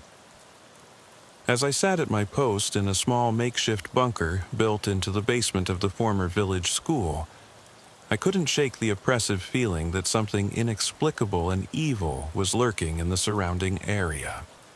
With each passing day, the tension grew. Captain Weber conducted meticulous investigations. He questioned the villagers, took witness statements, and documented every clue, no matter how small. The village police, led by Inspector Emil Roth, were brought in. Roth was a man who, during the chaotic times of National Socialism, had learned to hide his emotions behind a mask of duty, and his cool precision was evident in the meticulous protocols. Together with Weber and his men, Roth formed an unlikely but determined team, trying to solve the mystery of the missing children. Meticulous searches were carried out. Every hut, every barn, every secluded shed was inspected. Despite all efforts, the mystery remained unsolved, and fear spread like a cold shadow over the village. As the nights grew longer and the days shorter, the atmosphere took on a surreal turn. The radio calls we made were often interrupted and distorted, as if someone or something was trying to manipulate the communication. One evening, while on patrol with my comrades through the narrow, snow-covered lanes, I heard a voice on the guard's radio that sounded different from the others. "This is Delta 2. Repeat, we have suspicious noises near the old mill. Possible irregularities. Please report." The reply followed hesitantly and haltingly. "Delta 2, understood. All units hold position and secure the area." I felt the sweat running down my back despite the freezing cold as I listened to the silence after these words. It was as if the wind itself carried the last words of despair. The investigations escalated when, one frosty morning, a man named Carl, a young villager, was found dead outside the old village church. His face was frozen in an expression of unimaginable horror, and lying beside him was a bloodied, shattered piece of the aforementioned halberd. The police secured the scene, and Inspector Roth ordered a thorough search for clues. Radio messages were constantly being exchanged, and in the cool, gray morning hours, the monotonous sound of orders could be heard. "All units, please report. Suspicious activity within a 500-meter radius." There was an atmosphere reminiscent of a nightmare in which reality and madness merged.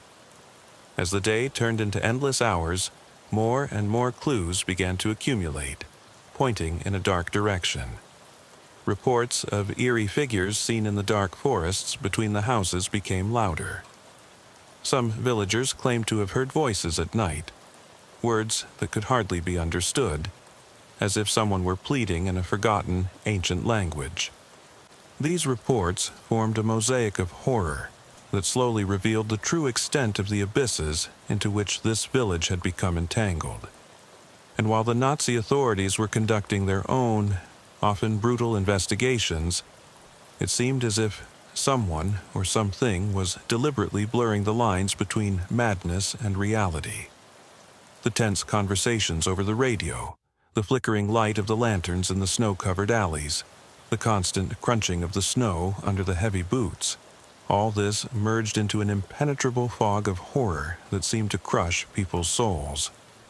Captain Weber, who always remained sober and objective in his files and reports, could not deny that he sometimes sat alone in his quarters at night, thinking of the screams of the children that appeared to him in his dreams.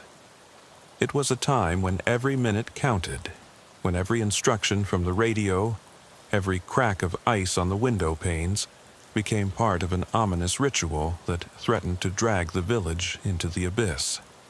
The first phase of this sinister chronicle ended one day when the sky turned an unnatural red, and the last snow of the night floated to the ground in an inexplicable dance. We all stood there, silent and frightened, when suddenly a scream cut through the cold, a scream that seemed to suffocate the last spark of humanity in this village.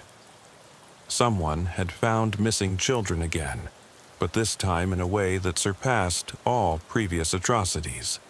The scream echoed in our ears for a long time as we plunged into the madness of the night ahead, and none of us knew whether the horror would now finally take hold or whether it was only the first act of a much darker drama. Darkness swallowed the day, and that night the real nightmare began. Radio messages became more incomprehensible, as if they were being sent from another world. "This is Delta 4. Repeat, we have found something." The words were abruptly interrupted, followed by a dull, crashing sound. When I tried to reach the transmitter again, all I could hear was a ghostly static. No one dared to use the radio again, and in the silence that followed, time itself seemed to freeze. In this first endless phase of horror, reality and delusion mingled, and we all knew that the abyss was drawing ever closer. It was as if the village, the people, and the war itself were intertwined in an inextricable web of despair from which there was no escape. I could feel the stares of the men, who stared blankly into the darkness as the shadow of the unknown grew ever larger. The eerie noises in the distance, the soft clanking of metal, and the incessant howling of the wind. All this seemed to tell us that something dark and powerful was awakening, something beyond our imagination. As dawn broke and the last radio message faded into the cold morning air, we thought that perhaps the sun would offer us some comfort. But instead, we were greeted by a new, even darker nightmare that seemed to merge with the awakening of the world. A nightmare that would continue to resonate in the depths of our souls long after that day. The next day dawned, but the cold and the screams of the night had left their mark. The police, led by Inspector Roth, began an intensive interrogation of the villagers. Between trembling hands and faltering words, incomprehensible hints kept coming to light. An old rumor that told of Nazi experiments in the hidden laboratories deep in the Bavarian mountains mingled with reports of missing children. "There is something that is not of this world," whispered an old woman whose eyes glistened with fear. Her words seemed to carry a dark foreboding, as if she knew that the evil lurking in these snowy valleys had a source far greater than the war machine. Radio communications intensified, and so did the search. Several local police patrol cars, accompanied by SS patrols, combed the area. Radio discipline was paramount, and all movements were carefully documented in strictly coded messages. Unit 12, take position at the old mill. Confirm visual contact, was one of the radio messages that remained vividly in my memory. We heard men communicating in tense, short sentences, with every sound an indication of the growing unease.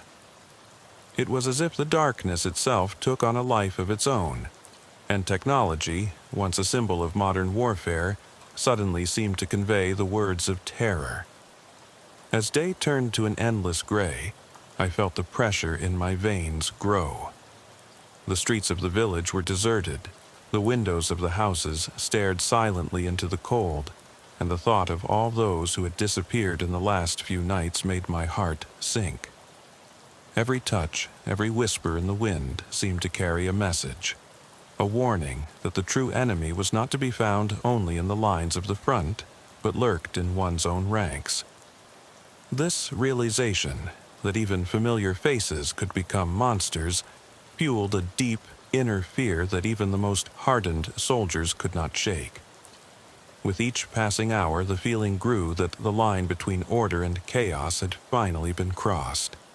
In a remote part of the village, near an abandoned farm, a patrol soldier discovered something he initially refused to believe. Amongst fallen wooden beams and in a half-decayed shed lay a yellowed piece of paper with the following message written in hasty, shaky handwriting. "The darkness is not far away. It lives within us." These words, simple as they were, had an effect that plunged us all into a state of paranoia. Was this a call for help? or a threat from those trapped in the depths of the nightmare? No one could say, and the uncertainty gnawed at us like the cold at our flesh. The hours dragged on, and as the snow fell outside in a ceaseless dance of life and death, we realized that the real horror had only just begun. The ominous silence, interrupted only by sporadic radio calls and the occasional creaking of old wooden floorboards, created an atmosphere in which every movement and every noise became a harbinger of doom. Captain Weber and Inspector Roth worked closely together, although both men were marked by an inner emptiness that was only intensified by the endless maelstrom of events. The days grew longer, and with them grew the gloomy premonition that the village might soon draw its last breath, and that the evil that was wreaking havoc here would soon reveal itself in full. As the day drew to a close and the leaden sky shone in a dull gray, the men gathered for the last radio contact of the day. "This is Unit 9. Please report your status," came the voice of an older soldier, whose voice trembled with exhaustion.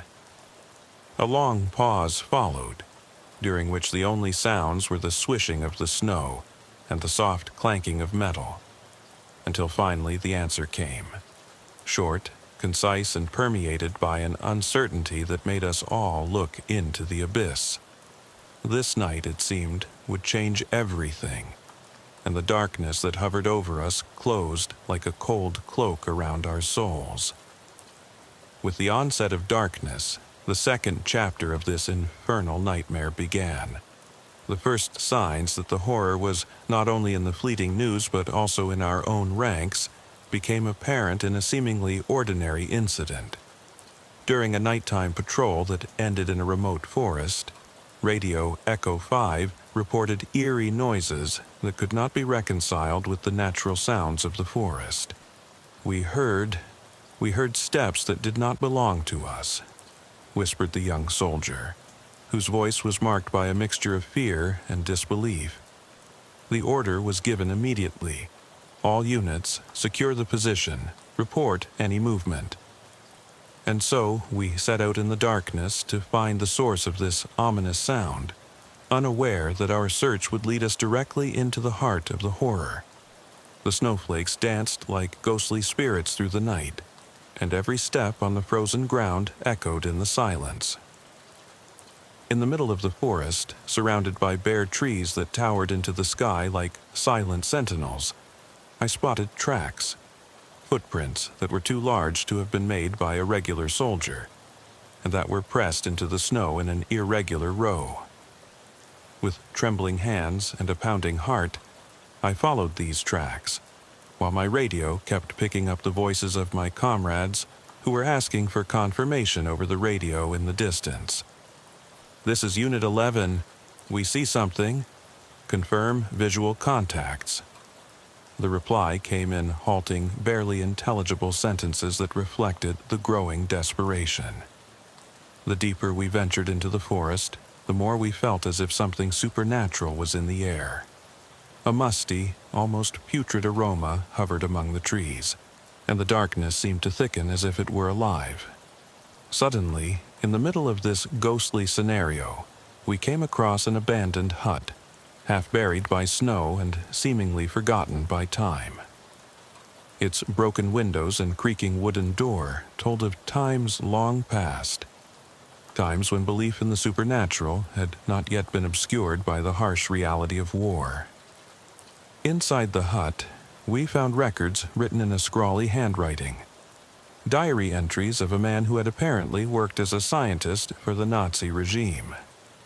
His words spoke of secret experiments in remote mountain laboratories, of attempts to break the human psyche and turn it into a tool of destruction. It was as if he had tried to contain the darkness in a vessel that now wandered uncontrollably and furiously through the snowy valleys.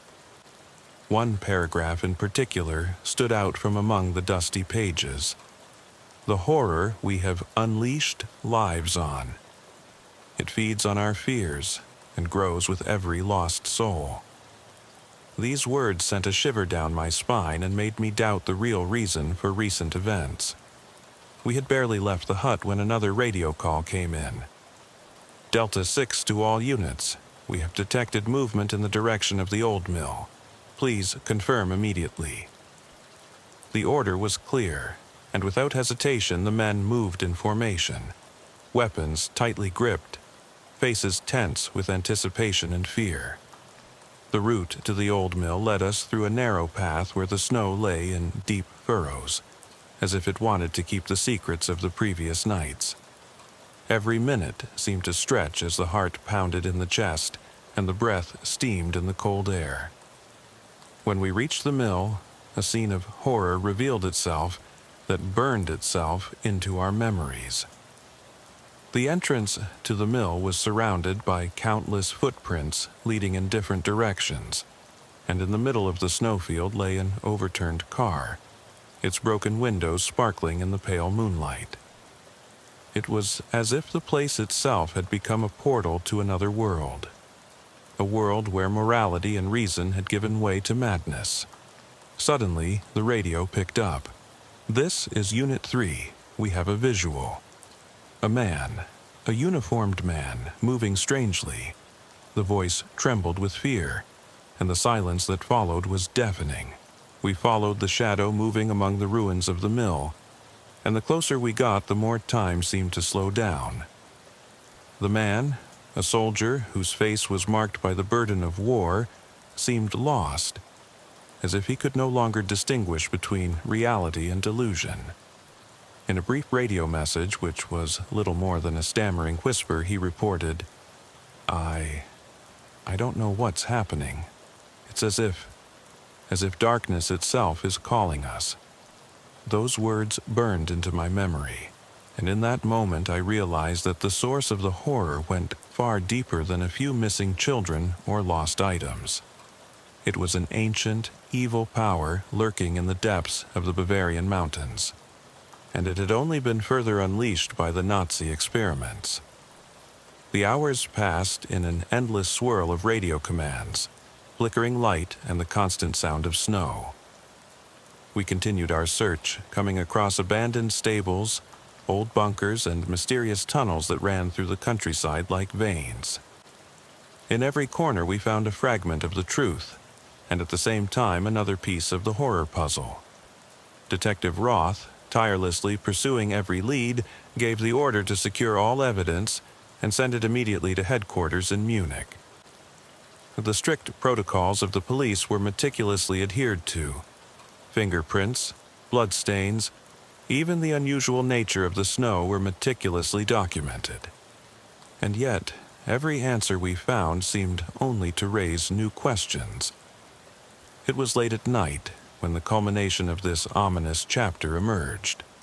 In a remote valley, surrounded by steep rock walls, we discovered traces that led us to an underground facility, a secret laboratory built by the Nazis to carry out their darkest experiments.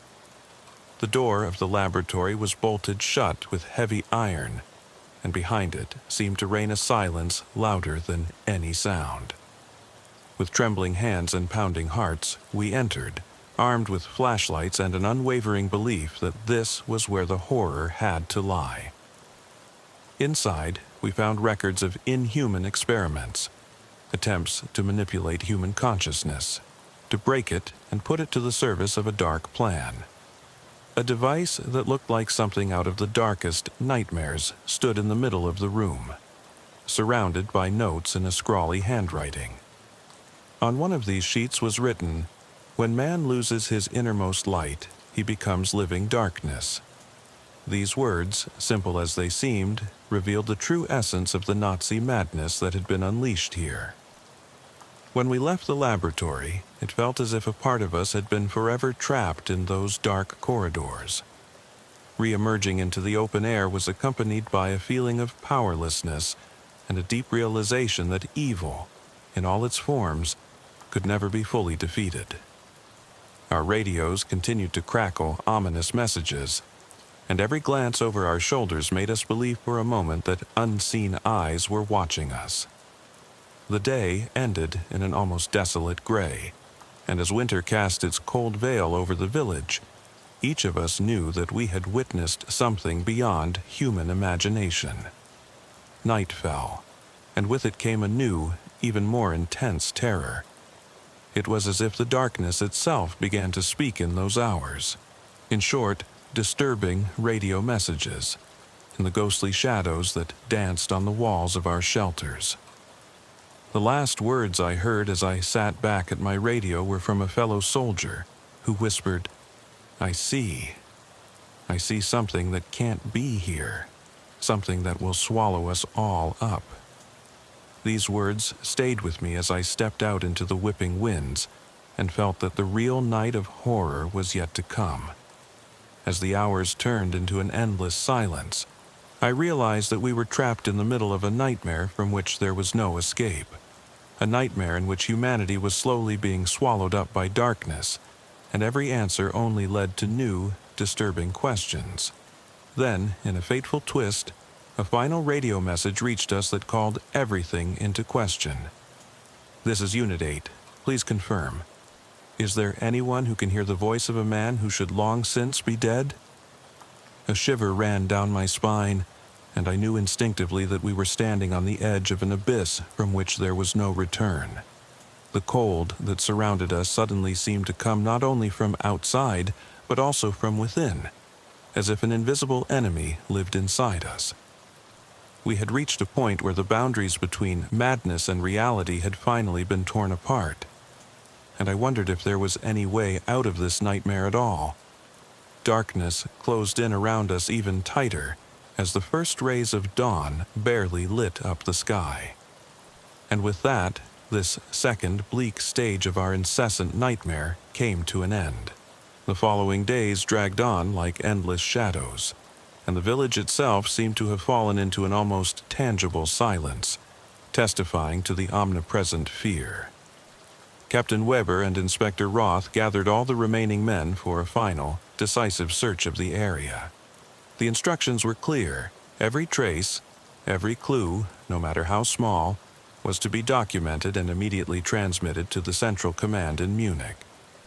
The cold, clear radio traffic had become a lifeline, through which we tried to maintain some semblance of order in this world of horror. "This is Unit 10. Confirm. All units secure the area around the abandoned barn. Report any suspicious activity." It penetrated the frosty morning. The words were repeated with military precision, as if they held the key to a long-forgotten ritual. I remember the moment we arrived near the barn, an old, dilapidated building that once served as a granary. The doors hung crooked on their hinges, and the wind made them creak ominously as it blew through the cracks. At that moment, everything seemed to stand still, and I could almost hear the darkness beating. We entered with weapons drawn, each step on the creaking wooden floor an echo of desperation. Inside, we found nothing but traces of smoke and a faint burning light emanating from a small fire in the corner. But when we examined the fire, we came across something that paralyzed us all. A small leather envelope with handwritten notes inside. The words spoke of unspeakable suffering, of experiments that drove the human mind mad, and of a ritual to draw the souls of children into darkness. It was as if someone, or something, was trying to preserve the essence of the horror in this envelope. The hours that followed were marked by a feverish search that took us through the snow-covered hills. It was a race against time, as the cold and impending darkness put us under increasing pressure. Every now and then, we were interrupted by radio messages in which we heard incomprehensible noises and desperate voices. One particularly striking call was that of a young soldier, who announced in a barely audible whisper, "I saw something. It's as if the shadows are moving, as if they are reaching for us." These words echoed in the endless expanse of snow, leaving a bitter taste of desperation. As we wandered through abandoned fields and snow-covered forests, I sensed an inexplicable presence closing in around us, a feeling as if invisible eyes were watching us. Every instruction from the radio, every spoken word, seemed to be part of a larger context, as if the ghosts of the past and the dark experiments of the Nazis formed a single, relentless force. Captain Weber, who had always presented himself as a rock in the surf, seemed unusually pensive that day. His eyes reflected not only the cold of winter, but also a deep, inner fear. The fear that we had become witnesses to an evil far beyond anything we could ever have imagined. The hours passed in a crescendo of horror until we finally arrived at a remote hillside where the snow formed a natural cavity that looked like a secret entrance into the depths of the earth. With pounding hearts and strained eyes, we entered. In this dark, icy passageway, we found a disturbing collection of objects. Abandoned toys, clothing, and even small personal items that suggested that children, our children, had suffered a cruel fate here. The sight was so horrific that it plunged even the bravest of soldiers into a state of shock. In a short, incomprehensible radio transmission, someone tried to call for help, but the signal was lost in a deafening roar. With every discovery, every disturbing detail, the web of horror seemed to tighten. The documents we had found in the secret laboratory were supplemented by the tracks in the snow, a symphony of terror that unfolded before our eyes. Inspector Roth kept glancing furtively into the darkness, as if he were looking for answers in the shadows that were not accessible to him. And so, as if winter itself had conspired against us, the last radio signal of the day became a threat. "This is Unit 8. Confirm that you are ready for the next step. There is something you need to understand, something that defies reason." These words, so urgent and frightening, were to lead us into another, even darker phase of the nightmare. A phase in which every answer raised only further questions, and in which the real horror took root in the depths of our souls. As the day finally ended in a gloomy twilight, and the last rays of the setting sun bathed the landscape in blood-red shadows, it was clear to me. We had only grasped a fraction of the horror, and the real nightmare still lay ahead of us. The coldness inside me mixed with the freezing cold of winter, and as we struggled back to the village from the hellish slope, the question always echoed in my ear. Who or what is controlling this darkness? And whether we would ever find the answers that could free us from this endless, nightmarish labyrinth. As night fell and we gathered in the makeshift headquarters, there was an inescapable feeling that the darkness was not only outside, but also within us. The voices on the radio, the incessant sound of the snow, the scream of an unknown man, all this combined to form an ominous chorus that seemed to drive us mad. It was during these last moments that a final radio signal broke through. "This is Unit 8. The darkness has begun to lose its control. Are you ready to accept the truth?" An eerie silence followed, and then a bang, as if the last connection to us had been torn away. At that moment, as the darkness engulfed us completely, the question remained hanging in the air. What if the real horror was not only in the experiments or the actions of one individual, but in each of us, in the shadows of our own souls, crushed by the mercilessness of war? The silence that followed was unbearable, and as I sat there surrounded by the remnants of a nightmare, I knew that this was not the end. It was merely a harbinger of what was to come, a dark veil that descended inexorably over our souls, leaving us with the question, which of us will stand firm at the end of the darkness, and which of us will be lost in it?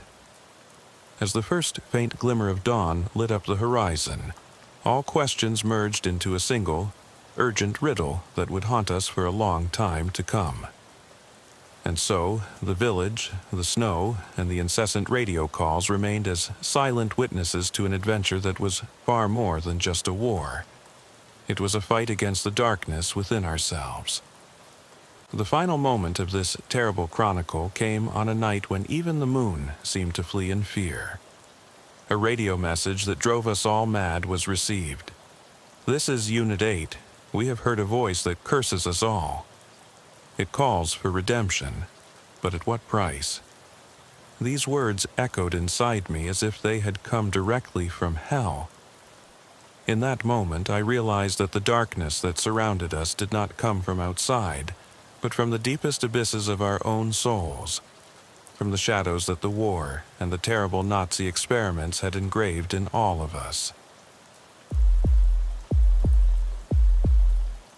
My grandmother was a very reserved woman, even when it came to her own family. She was a German girl, born in Silesia around 1925. That's about all we ever learned, all she wanted us to know.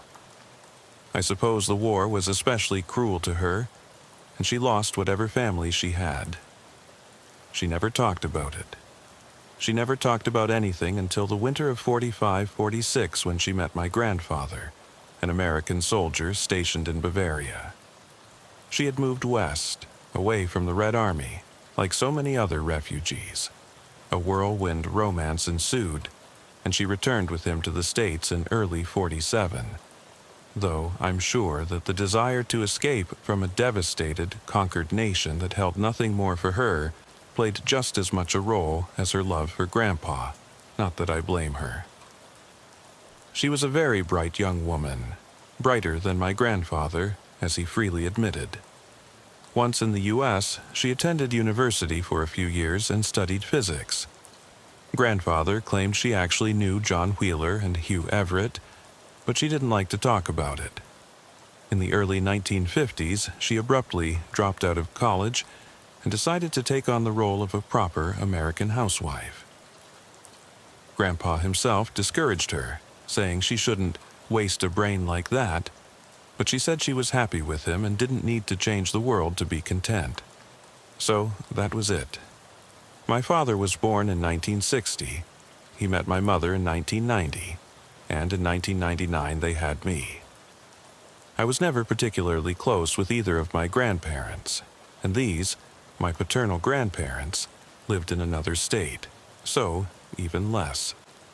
And on top of that came my grandmother's already mentioned reserved nature. But grandmother and I shared one thing, a passion for history. Although she had studied physics at university and was a math genius, history was her true joy. She instilled in me a love of the past, and when we visited each other, we would spend a lot of time talking about Napoleon's armies, German foreign policy between Bismarck and the First World War, the Bolshevik Revolution, you understand. She had a seriously impressive memory. She would read a book once and then recount every detail from it with perfect accuracy. When I was about 12, my grandfather passed away, and my grandmother, ill with cancer, moved in with us. Unfortunately, just a year or two later, her brilliant mind began to fade. We still talked about history often, but she started making mistakes she never would have made a decade ago.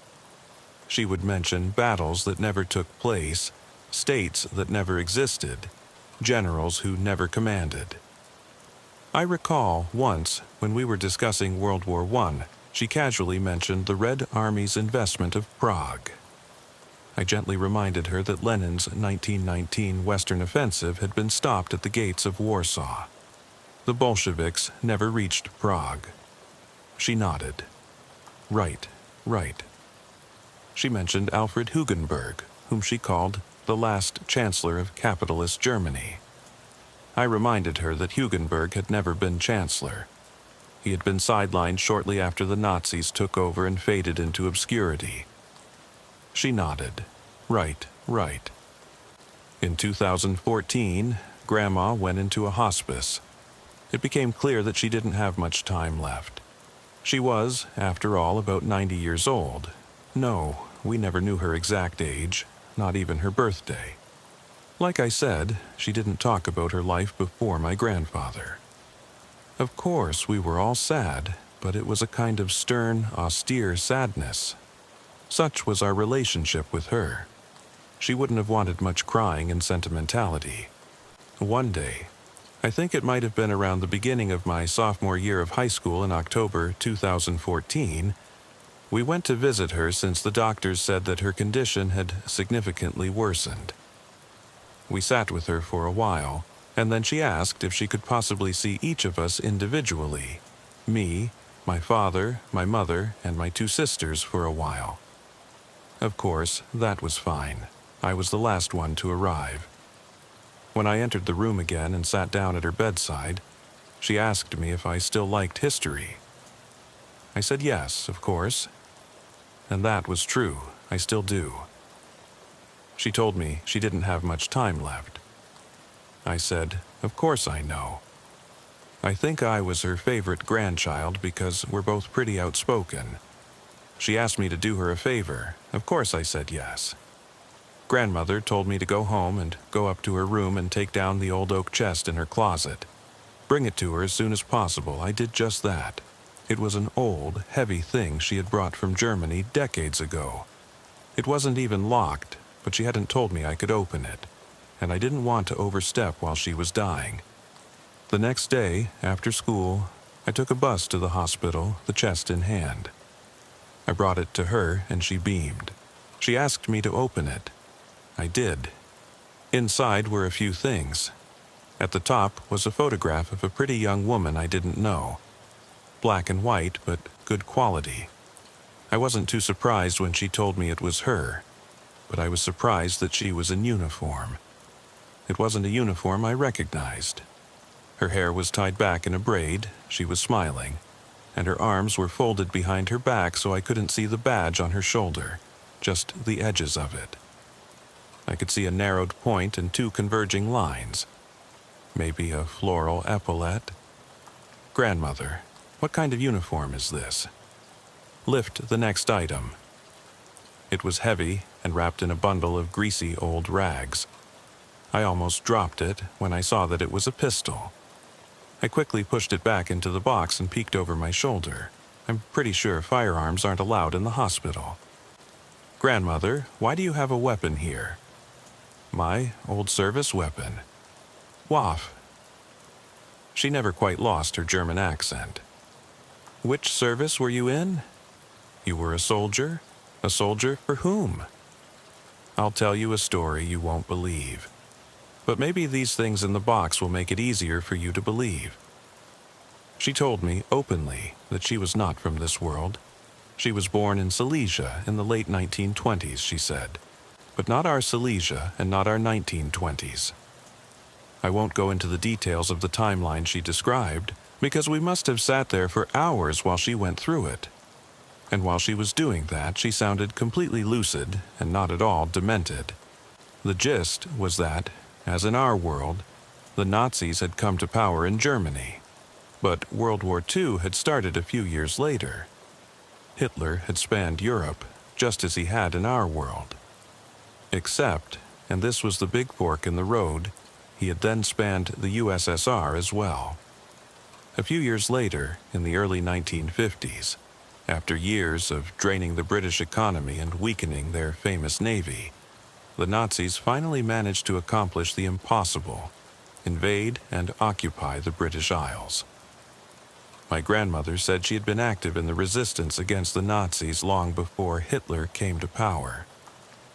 She fled Germany and went to Soviet Russia when the fight at home could no longer be continued, on to Great Britain when the Wehrmacht conquered the USSR. When Britain fell, she fled with thousands of others who could not bear life under the Nazi boot, on to South Africa, hoping to continue the fight from there. I asked her what the uniform was. She then said it was the uniform of the Joint Committee on Military Sciences, a joint research and development effort between the governments in exile of Britain and France, and a number of other countries fighting Nazi Germany. Since she had studied physics, she was recruited to the JCMS. The days grew even darker. The Nazis seized old French Africa and used it as a springboard to attack South Africa and beyond. Victory for the Allies became a pipe dream. But for one man, a Russian scientist, my grandmother said. She didn't name him, but she said that he was brilliant, perhaps the most intelligent man who ever lived. He discovered that there are other worlds, perhaps an infinite number of worlds, running parallel to each other through eternity. And more importantly, he discovered how to travel between them. Grandmother told me to take the papers out of the box. They were thin onion layer papers, the kind used for sketching out plans. They were covered with wild, impossible equations and intricate blueprints. This meant nothing to me. I was a kid struggling to get a C grade in Algebra 2. That was the plan, she said. Their world, my grandmother's world, was lost. They couldn't fight anymore. So they would send someone, a single person, the primitive machine of the great Russian scientist could handle that, to another world. Our world. That world, our world, they called World 38. Ours was a world that had defeated the Nazis, and therefore knew the horrors that a Nazi victory would bring. My grandmother would be sent here with the blueprints for the good doctor's machine. Once here, she would convince our generals and statesmen of her mission, and, with the help of the great scientists of World 38, improve the transporter so that it could carry not just one person, but millions. Once that was done, the armies of our world could march into theirs and free them forever from Nazi tyranny. She had boarded the machine, she said, while artillery pummeled Johannesburg and the Waffen-SS at the gates despaired. Her colleagues would destroy the machine once she had gone through. They couldn't afford to have it fall into the hands of the Nazis. Only the blueprints she would bring with her to World 38 would remain. She had boarded the plane, knowing that it might not work, that she might die or worse. She had saluted her comrades. The room shook under the weight of the Nazi fighter planes, but it worked. She got off at our world in the spring of 1945. The Third Reich was crumbling. Hitler had shot himself. The Allies were advancing deep into Germany. It was terrible, full of death. But for her, it was almost utopian. Now she had a mission, to reconstruct the doctor's machine, to free her world. That's why she came to America, she said, though she insisted she loved my grandfather. That's why she had sought the wisdom of great physicists at America's prestigious universities. But it was hopeless. No one would believe her. No one would take her seriously. Not even Everett, the father of the many worlds interpretation, took the plans for her fantastic machine seriously. So she finally gave up, settled for a quiet life with my grandfather. I believed her. I did. How could I not? She was an old woman. She didn't make up stories, not to annoy her grandchildren. The tears in her eyes were certainly real. And how else could I explain the photo of her in the uniform? The blueprints? My heart broke for her. No wonder she had been so sullen, so reserved all her life. Somewhere out there was a world, her world, suffering the most terrible despotism. It was her grand mission to save it. She was the last hope of her people. And she had failed.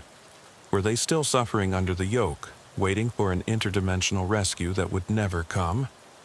But, she said to me, gripping my wrist tightly, it still could come. Listen to me, I will be dead very soon, but not you. Take the plans, take the box, she pleaded. Please, one day make sure that the machine is built, you have to. Whatever it takes. Billions of women and children across eternity are begging for rescue. Please, don't fail like I did. Freeing a parallel universe from Nazi occupation is a tremendous responsibility to place on a 15-year-old child. But she did it, and, quite sobbing, what could I say? Except, I'll try, grandmother. There was one more thing in the box, another stack of papers, covered in flowery German handwriting. What are these? She sat up sharply in her hospital bed when she saw them. Immediately, she tried to play it down and relaxed again, but I noticed the brief shock. "These are my private writings," she said, trying to sound nonchalant. "Please burn them, and do it quickly. I don't want them to outlive me." "Of course, grandmother." I said goodbye. I hugged her with tears in my eyes. She died 5 days later. I didn't know what to do. She swore me to secrecy until such time as I could reasonably be expected to build this great machine. Again, I was 15 years old. I certainly wouldn't try to rip holes in space and time from my bedroom and take part in debating tournaments on the side. As the weeks went by and her body went into the ground, I became less sure that I believed her. I didn't doubt her, but it was all crazy. Maybe she just went crazy with age. And yet, I must have spent hours studying those blueprints. They never became clearer. All those numbers, square roots, wild calculations could have been the height of genius or absolute nonsense. I couldn't tell. Years passed. I never forgot. But there was little I could do, so I put it aside. Until recently, I am now in my 4th year of university, about to graduate. With all due respect to my grandmother, I did not choose to study physics. I thought about my grandmother's story just a few weeks ago, until a few weeks ago. I was working on a seminar paper that examined the European dictatorships of the 20th century. Of course, Nazi Germany and the Stalinist Soviet Union are first and foremost in the discussion. A whole subsection of the paper, I promise it's relevant, is about dictatorships and euphemisms. For example, when it comes to the Nazis, frightened women and children are rounded up, marched to freshly dug pits, slaughtered by the hundreds and their still twitching corpses buried, all referred to only as a special action. For the Bolsheviks under Stalin, invading Poland or the Baltic states, executing tens of thousands of teachers, officers, priests, writers, and peasants, deporting tens of thousands more to bleak Siberia, introducing totalitarian state machinery and suppressing any form of resistance is liberation. It was the perusal of such morbid sources that my grandmother suddenly and sharply reappeared in my thoughts. I always carried the small box with me without my parents, my siblings, or anyone else knowing about it. And it hit me. I was at university now. I might not be a physicist myself, but there were plenty of brilliant mathematicians on campus. At least a few I knew who had published on multiverse theories. If my grandmother wasn't crazy, if I really had a duty to liberate her homeworld, where better to start building that great machine than here? I went to the closet in my apartment and took out the box I hadn't opened in years. The first thing that caught my eye was her private writings. I was ashamed that I hadn't burned them when she asked, but I couldn't bring myself to do it. A deep-rooted instinct held me back. I wanted to go to a certain physics professor, who I knew considered himself a many-worlder, and try to gently address all this craziness and see where it took me. But my grandmother's private writings kept coming back to me. Finally, I decided to read them. I asked her forgiveness from beyond the grave, but I justified that I needed to know exactly what was going on. Her writings might shed light on things, except I couldn't read them. They were in German and in a flowery handwriting that would have made even English difficult for me. So instead, I took them to a girl I knew. Actually, a friend of a friend. Fluent in German, a foreign language student. She asked me what they were, and realized that they looked old. I told her it was a speculative fiction written from the perspective of a young woman sent from a world almost conquered by the Nazis to ours, in the hope of saving her own universe. She asked if I could write clearly and fluently in German, what did I need her for? I told her I hadn't written it. She asked how I knew what it was about if I hadn't written it. I hadn't thought that far ahead. I asked her to please just tell me what it said. So she began to read. She finished quickly. It was only about 5 pages. She looked up at me again, quite confused, somewhat bored. She thought it was just a story, after all. "Well, it doesn't seem like it's written in a world where Hitler wins," she said. "It looks like it's written in a world where Stalin wins." This took me completely by surprise. I got a sinking feeling in my stomach. I asked her to explain it more clearly. She told me it was a letter written by a general of the NKVD, the Soviet secret police, to a subordinate, a comrade Colonel Maria Macer, my grandmother. So, these were not my grandmother's private writings. Rather, they were writings addressed to her. This girl told me that it seemed as though the Soviet Union had somehow established control over the entire planet in the world of history.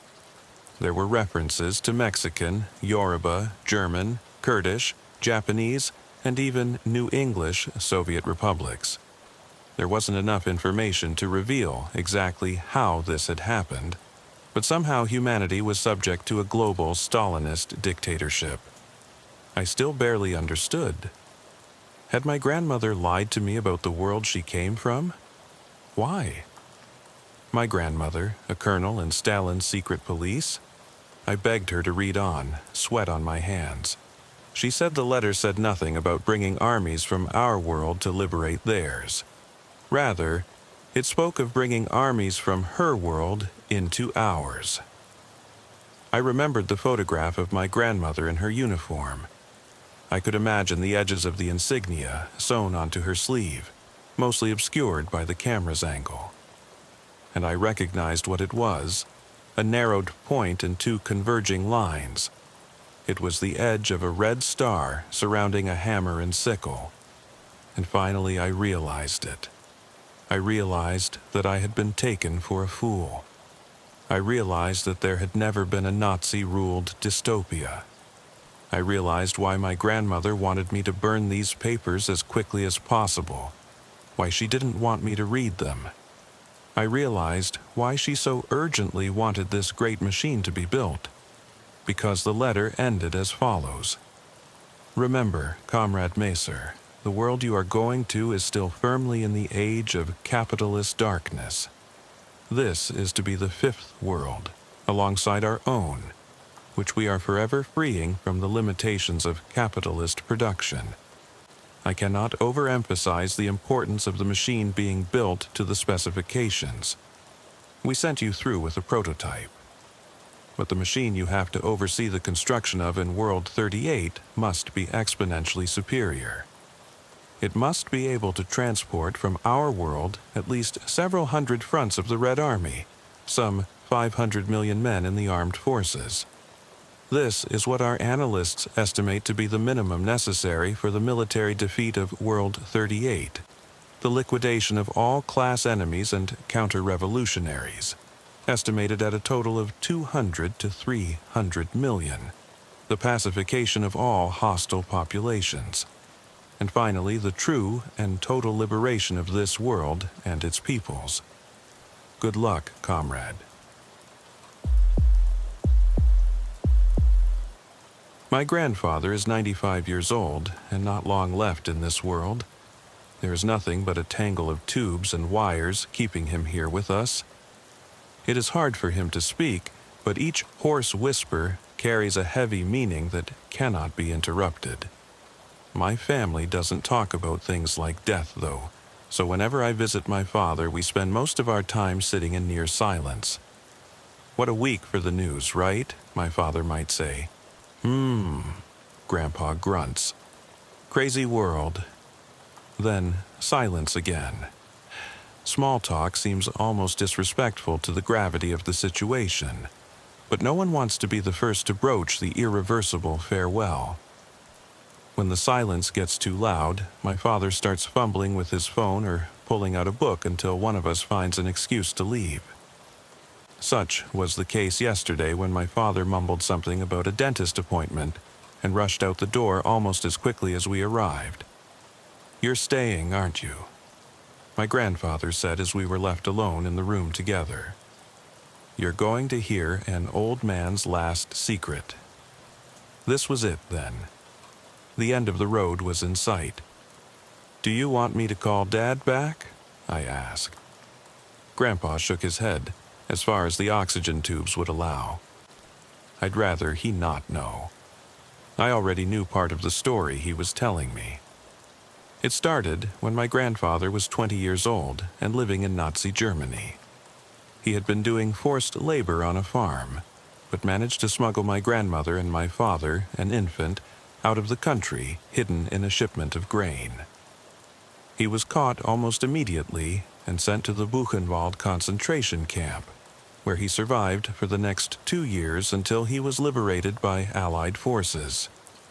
"You don't have to tell me what happened there if you don't want to," I said to him. I wasn't sure I wanted to hear the gruesome details. However, he was unusually sprightly and insistent, and promised it was something that needed to be said. He would not have survived the horror if he had not met a friend there. One of the Nazi officers, a Rottenführer, had taken a special interest in him because of their striking similarity in age and appearance. Sitting on either side of a barbed wire fence, the two exchanged stories about their childhoods. My grandfather talked about my grandmother, how beautiful she was, and how he would not give up until he found her again. The SS officer had joined the army directly from the Hitler Youth and had never had an intimate relationship with a woman. He was fascinated by my grandfather's tales of romance, and the two became close friends despite the circumstances. The officer twice spared my grandfather's name from labor assignments that meant certain death, and he often slipped extra rations through the fence that my grandfather then distributed to other prisoners. It wasn't a good life, but it was life, and that was good, Grandfather said.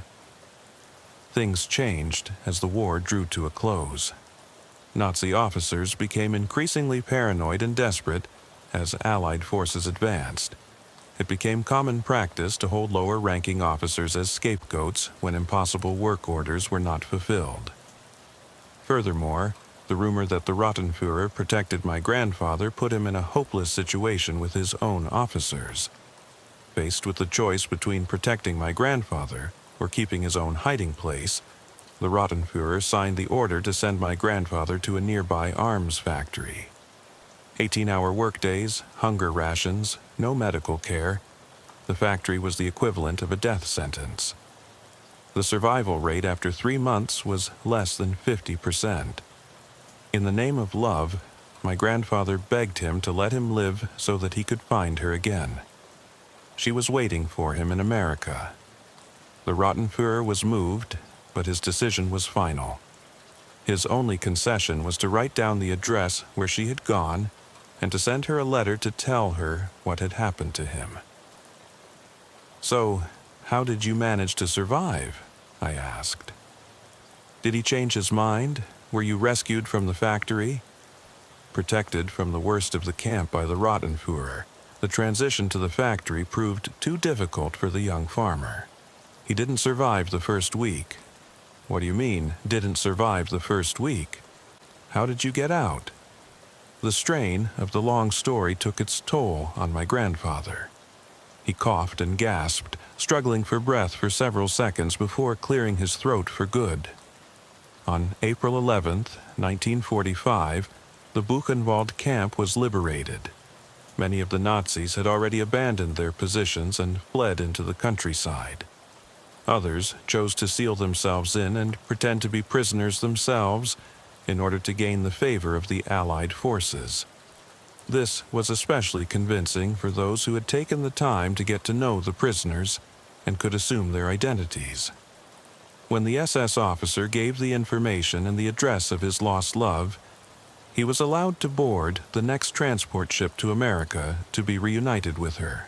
The gears in my head turned, and then they stopped. Your grandmother was suspicious at first when I met her, but she accepted that the war had changed me. Besides, I knew so many stories about her that she couldn't deny our shared history. I raised his son like my own and lived the life he dreamed of every night until he died. Do you think your real grandfather would forgive me if he knew? I didn't have an answer for him then, and I didn't get a second chance. He died peacefully in his sleep that night after a long and happy life that wasn't his. At that time, it was early winter of 1943, and my grandfather's company was stationed in a remote village of about 500 people. Part of the advantage of this location was that it was really hard to reach, and therefore had little chance of being attacked spontaneously by Nazi Germany. However, this was also a disadvantage because communication with the rest of the Swiss military was very difficult. The communication problem was further exacerbated when a series of snowstorms hit the region in early December, completely destroying the few communication lines they had at all. They were basically trapped in this isolated Swiss village, unable to contact the rest of the army. My grandfather's captain decided that it was best to maintain the existing orders and continue to defend the village. Weeks passed. All roads to the outside world were buried under 2 to 3 meters of heavy snowfall, and all telegraph and telephone lines were equally useless. The winter deepened. The leaves were swept from the trees, and the bare trunks stuck out like broken ribs from the mountainside. The town was nestled between 2 large mountains. Sunlight reached the town directly only a few hours a day, making the soldiers feel as if they were living in a state of eternal twilight. One night, my grandfather was in the village pub with a few of his comrades when a group of locals approached them. One of them was particularly visibly annoyed. All the Swiss in the village grew up speaking German and were not used to having British people around them. So one of them began shouting in broken English, "Where are you taking the children?" Fortunately, one of the men my grandfather was drinking with spoke fluent German and was able to serve as an improvised translator. After several minutes of confusion and shouting, the translator turned to my grandfather and the rest of the soldiers and said, "They say some of the village children have disappeared. They want us to do something about it." Obviously, the British military is not simply behaving like a bunch of mercenaries for hire, so my grandfather and his friends asked the villagers to return to headquarters, actually just a makeshift barrack set up in the village church, to talk to the captain. Due to the language barrier, the villagers' discussion with the captain lasted about 2 hours. Basically, the captain and his self-appointed translator could only find out that, a few weeks after the company entered the village, the locals noticed a series of bizarre incidents. At first, it was just harmless things like pieces of wood and tarps disappearing from people's sheds. But over the next 2 months, people started discovering valuable items stolen from their homes. One man claimed that his family heirloom, a handcrafted ceremonial halberd, a type of traditional Swiss war hoe, had gone missing from above his mantelpiece. The culmination of all these incidents was when a village child went missing. Naturally, many assumed that the child's disappearance, though tragic and disturbing, was due to something simple like the boy falling into a snowdrift while playing outside, or possibly being attacked and killed by a wolf or other predator. But it wasn't just one child who had gone missing. It was several. The villager who had come to the pub especially annoyed. That was the father of 2 young boys who had disappeared 2 days earlier. He had searched everywhere for them and had even enlisted a group of his fellow villagers to help. But they had been unable to find a single clue as to what had happened to the children. The captain told the villagers that he would look into the matter further, and that he would begin to have some of his men patrol the streets each night to find whoever or whatever was behind all the strange thefts and abductions. Later that night, Private Reginald disappeared from the barracks. Disappearing children was one thing, but a grown man. It seemed unlikely that an animal, even a wolf, could overpower a healthy, fully grown man on its own. Of course, rumors began to spread that there was some kind of monster in the mountains that came down at night to feast on the villagers. Despite the nightly patrols that the captain had ordered, the disappearances continued to occur. Reginald was the only adult victim of what was haunting the village. The rest of the victims were all young children between the ages of 5 and 10. In total, including the original 3 missing children, 7 children disappeared from the town. Many people at my grandfather's company became suspicious. One rumor that had spread was that impoverished villagers were actually selling their own children to traffickers for extra money. But even that didn't make sense because the roads in and out of the village were still blocked by snow. 3 more weeks passed without incident, by which time it was early spring and the snow was starting to thaw. That night, coincidentally, when my grandfather was on patrol with several other soldiers, they uncovered what was behind the disappearance of the children and Reginald. It was sometime past midnight when my grandfather and his comrades noticed a figure peering through the bedroom window of one of the villagers' houses. My grandfather was at the far end of the street, so the figure looking through the window did not see the patrol at first. My grandfather and the other soldiers called out to the intruder, and he immediately jumped out the window and started running.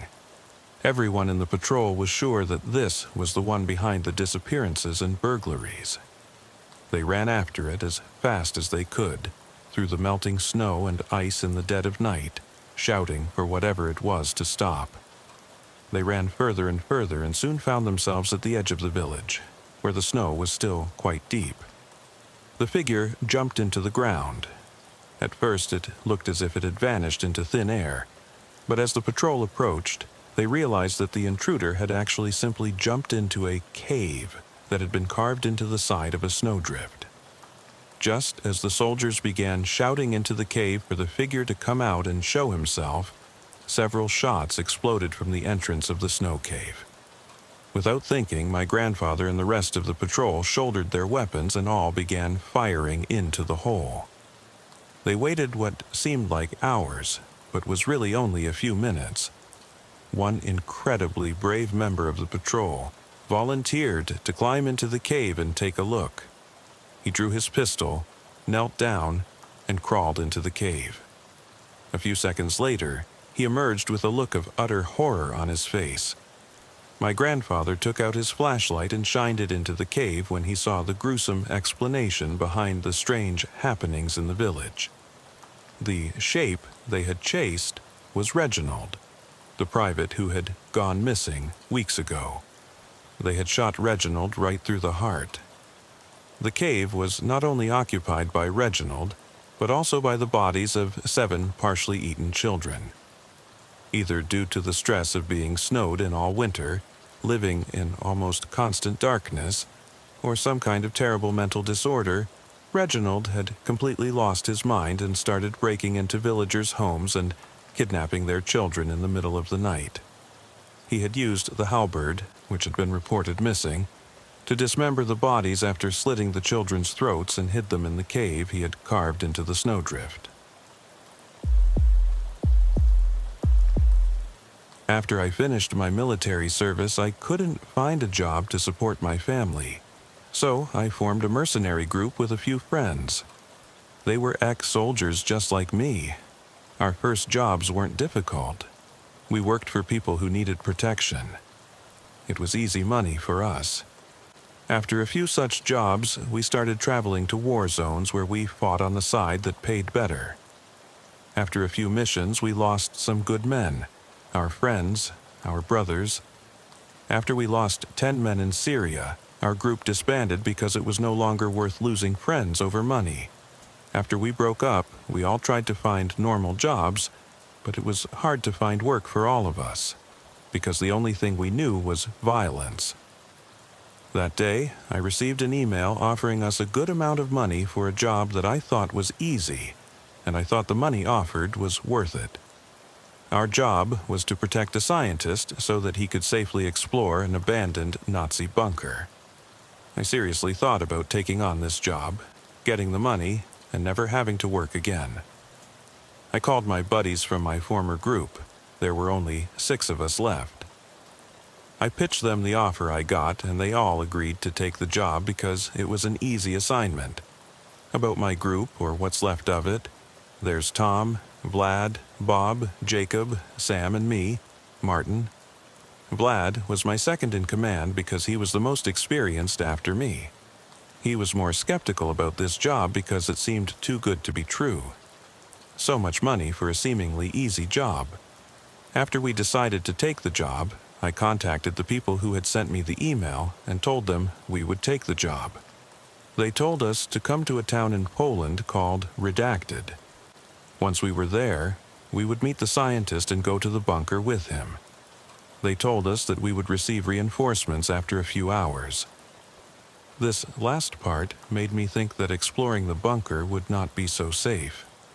I asked them why we would need reinforcements, and they just said it was for security reasons. In the morning, we boarded the plane and landed in Redacted in Poland. We met the scientist. His name was Antony. After meeting him, we were taken by truck to the bunker target, which was located deep in the forest. When we arrived at the forest, we drove for a few hours to a clearing in the middle of the forest. In the middle of the clearing, there were a few sandbags around what appeared to be the entrance to the bunker. The door to the bunker was sealed. We couldn't open the door, so we used explosives to break the door open. After we opened the door, Bob, Jacob, and Sam stayed on the surface to guard the place, while Tom, Vlad, and Tony and I entered the bunker. As we went down the stairs of the bunker, we entered a small hallway that was full of dust. We then entered a door at the end of the hallway. After passing through the door, we found a series of rooms. The first room we entered was a kind of barracks with bunk beds, a suitcase, and a Nazi flag nailed to the wall.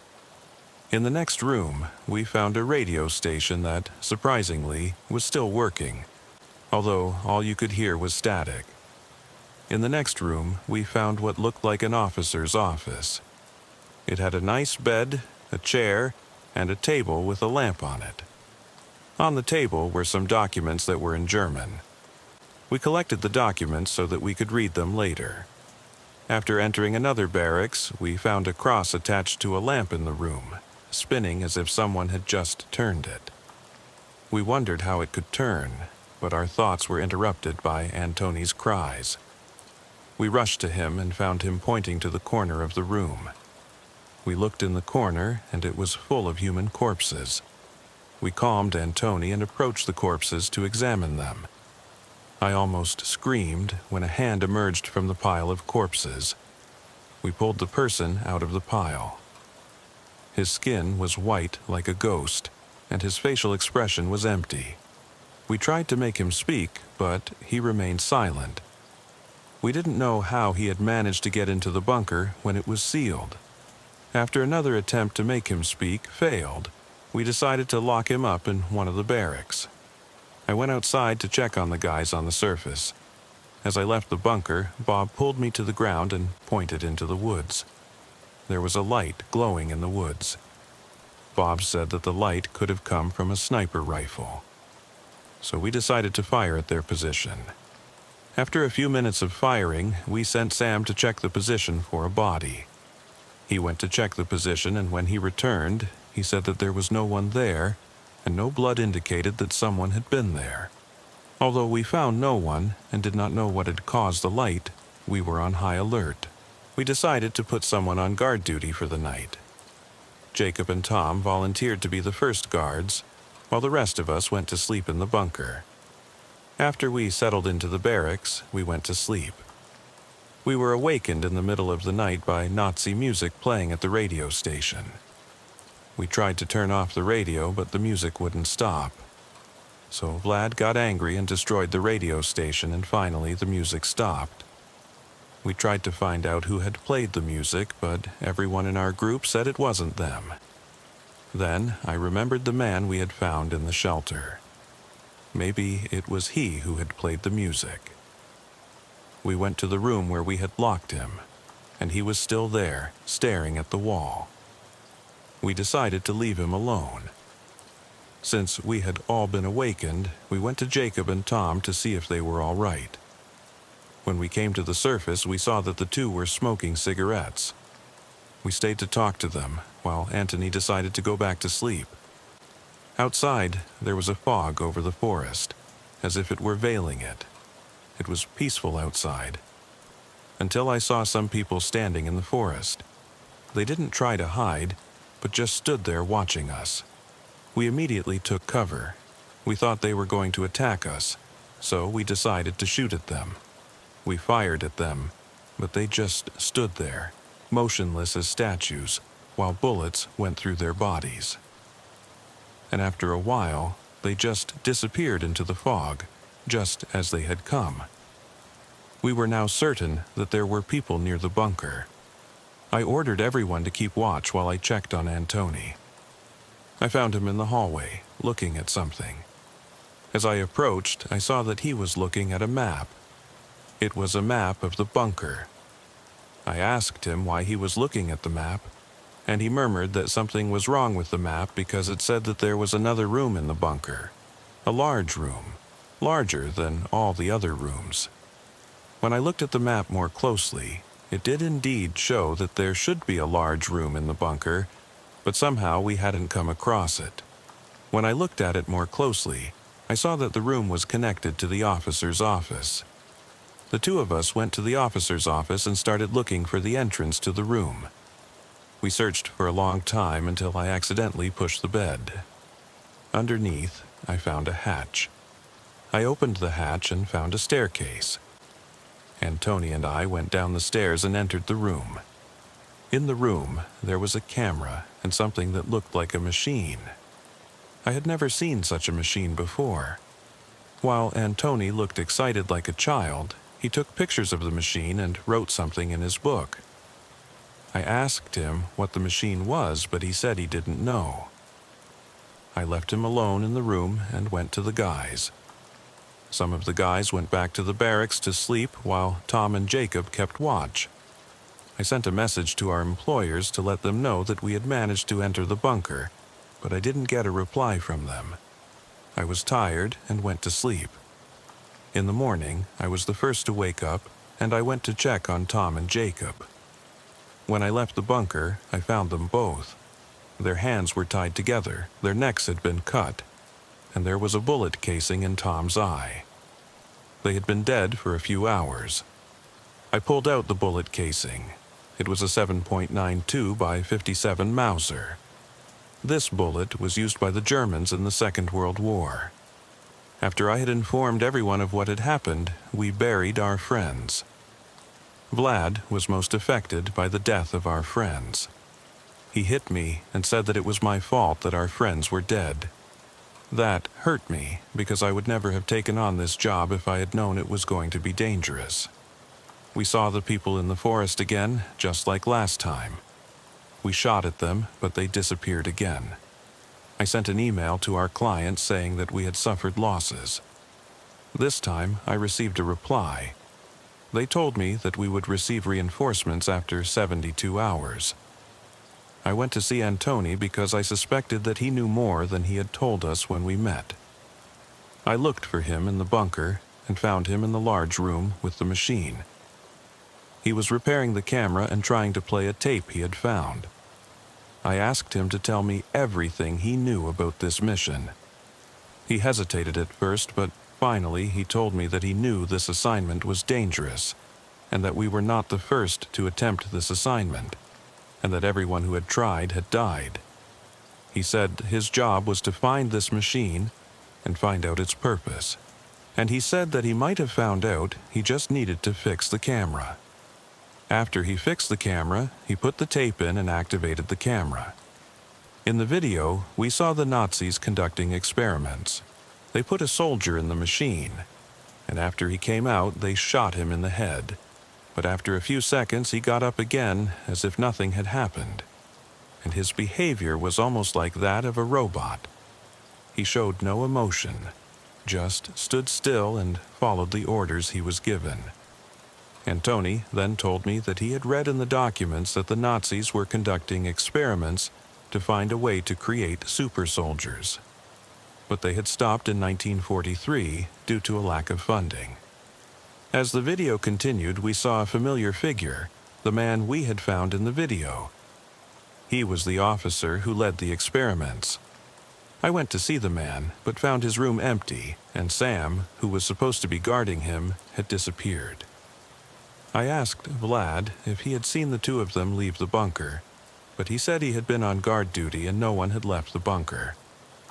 We searched the bunker, but found only the man in the officer's office, and he smiled at us. On the table was Sam's head. I was furious and shot him in the head. He fell to the floor. I looked at him lying on the floor. Then, suddenly the lights went out, just for a second, but the man's body disappeared. We went to the surface to find Vlad and Bob. They looked into the forest and again we saw the figures in the forest. This time, however, they were moving slowly towards us. We opened fire on them and even threw grenades at them, but it didn't stop their advance. As they closed in, we were forced to retreat back to the bunker. But as we retreated, Bob was too slow, and they caught up with him. We heard his screams, but we had to keep retreating. We locked the door to the hallway, but that wouldn't stop them for long. We were trapped. We went into the big room. Vlad was beside himself with rage. He said it was all my fault, that I had suggested the mission and that I was responsible for the death of our friends. I had enough of him shouting at me and said that it was also his fault because he had also agreed to take on the mission. And Tony told us to stop fighting and to find a way out of the bunker. We stopped fighting to look for a way out. I looked at the map of the bunker and didn't see any secret exits, but I did notice that the ventilation shafts led outside. So I saw the ventilation shafts in the corner. The only problem was that they were too high. I climbed on Vlad's shoulders and managed to get into the ventilation shaft. We heard the door being destroyed, so we knew they had entered. We didn't have much time to lose. I woke Antoni up and tried to lift Vlad, but he was too heavy. I saw that things were starting to enter the room, and I saw them clearly for the first time. They were Nazi soldiers. When I couldn't lift Vlad for the 10th time, he decided to hold them back while we escape. He started shooting at them with his machine gun, but it only slowed them down a bit. After a few minutes, he stopped shooting, and I assumed he had been killed. We started to go through the ventilation shaft. It was dark inside, but I started to see a light at the end of the shaft. I heard Antoni scream that something had caught his leg and was pulling him back. I tried to help him, but whatever was pulling him was stronger and dragged him away into the darkness. I continued walking and came out of the ventilation shaft. At that moment, I was surrounded by Nazi soldiers. I thought that this was the end, that I would die. But then the officer stood before me and said that he could deploy more soldiers. After he said that, I lost consciousness. After what seemed like hours, I woke up. I stood still, unable to move my body. I was standing in the forest with other Nazi soldiers. I also saw Vlad, dressed in a Nazi uniform. The officer congratulated me on joining and said I would be a good soldier. I couldn't say anything, but stared in horror. After exactly 72 hours, I saw a group of soldiers, followed by a female scientist, enter the bunker. The officer started smiling. I have experienced strange things in the area where I live. So, I started collecting information about the paranormal to understand what is going on. You see, I live in an old building originally built for 14 students. But after some research, I realized that I live in an old Nazi-haunted building where strange things happen to residents.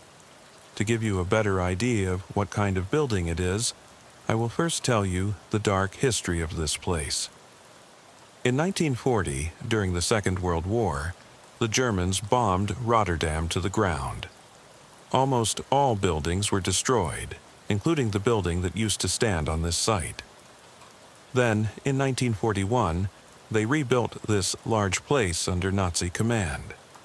Not much is known about the use of this place during the war, only that many people went in and only a few came out.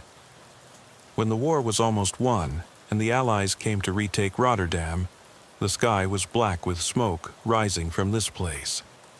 A large fire in the courtyard destroyed all evidence. When the war ended, the terrible things that happened in this building also stopped. The authorities could not determine what had really happened here. Only a few documents were found that named 6 SS soldiers and 1 Nazi scientist. The Allies used this important information to find these men and bring them to trial for crimes against humanity. The men they were looking for were eventually found in different parts of the world. Some moved to Austria, 3 to Argentina, and 1 even moved to Hong Kong. The strange thing was that all the Nazi men had hanged themselves, covering their eyes. It was a kind of suicide pact that makes you wonder why they moved to another country at all.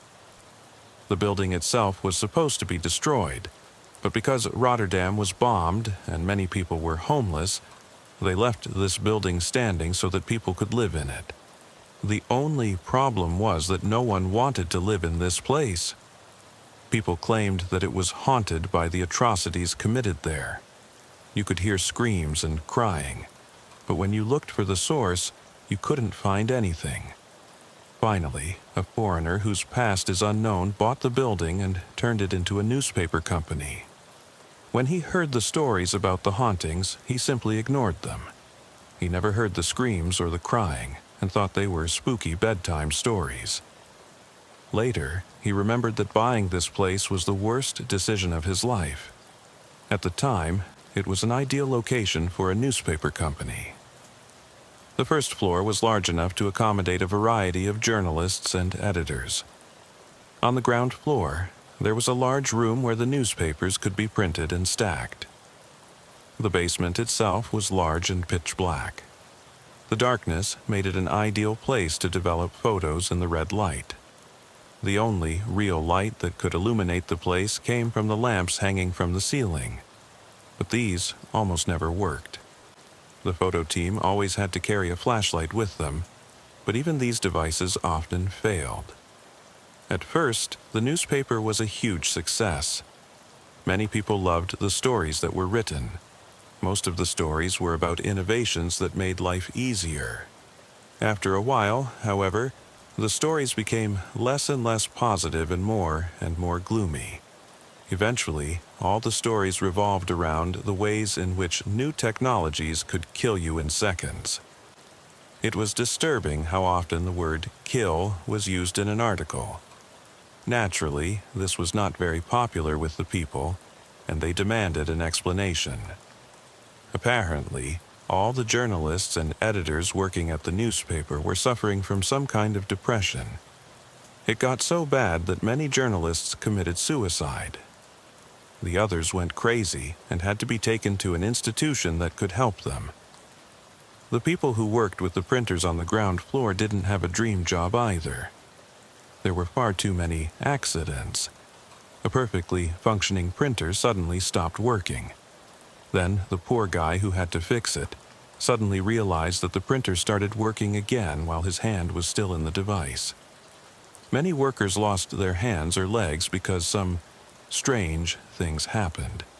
But that wasn't the worst injury. A strange disease had taken hold of the men working there. The disease forced the workers to drink ink, gallons of ink. The ink damaged every organ in their bodies until they died in a horrible way. Not much is known about the people who worked in the basement. Only that they were the first to complain about strange things happening there. It started mildly.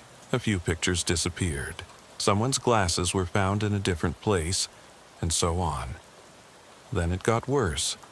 They started seeing faces and hearing strange noises in the darkness. Finally, they protested against going down, but were forced to do so by the manager. This only stopped until a few workers disappeared down there. The other people quit their jobs and never returned to the building. The owner didn't want all this to become public, so he did his best to keep the secrets hidden.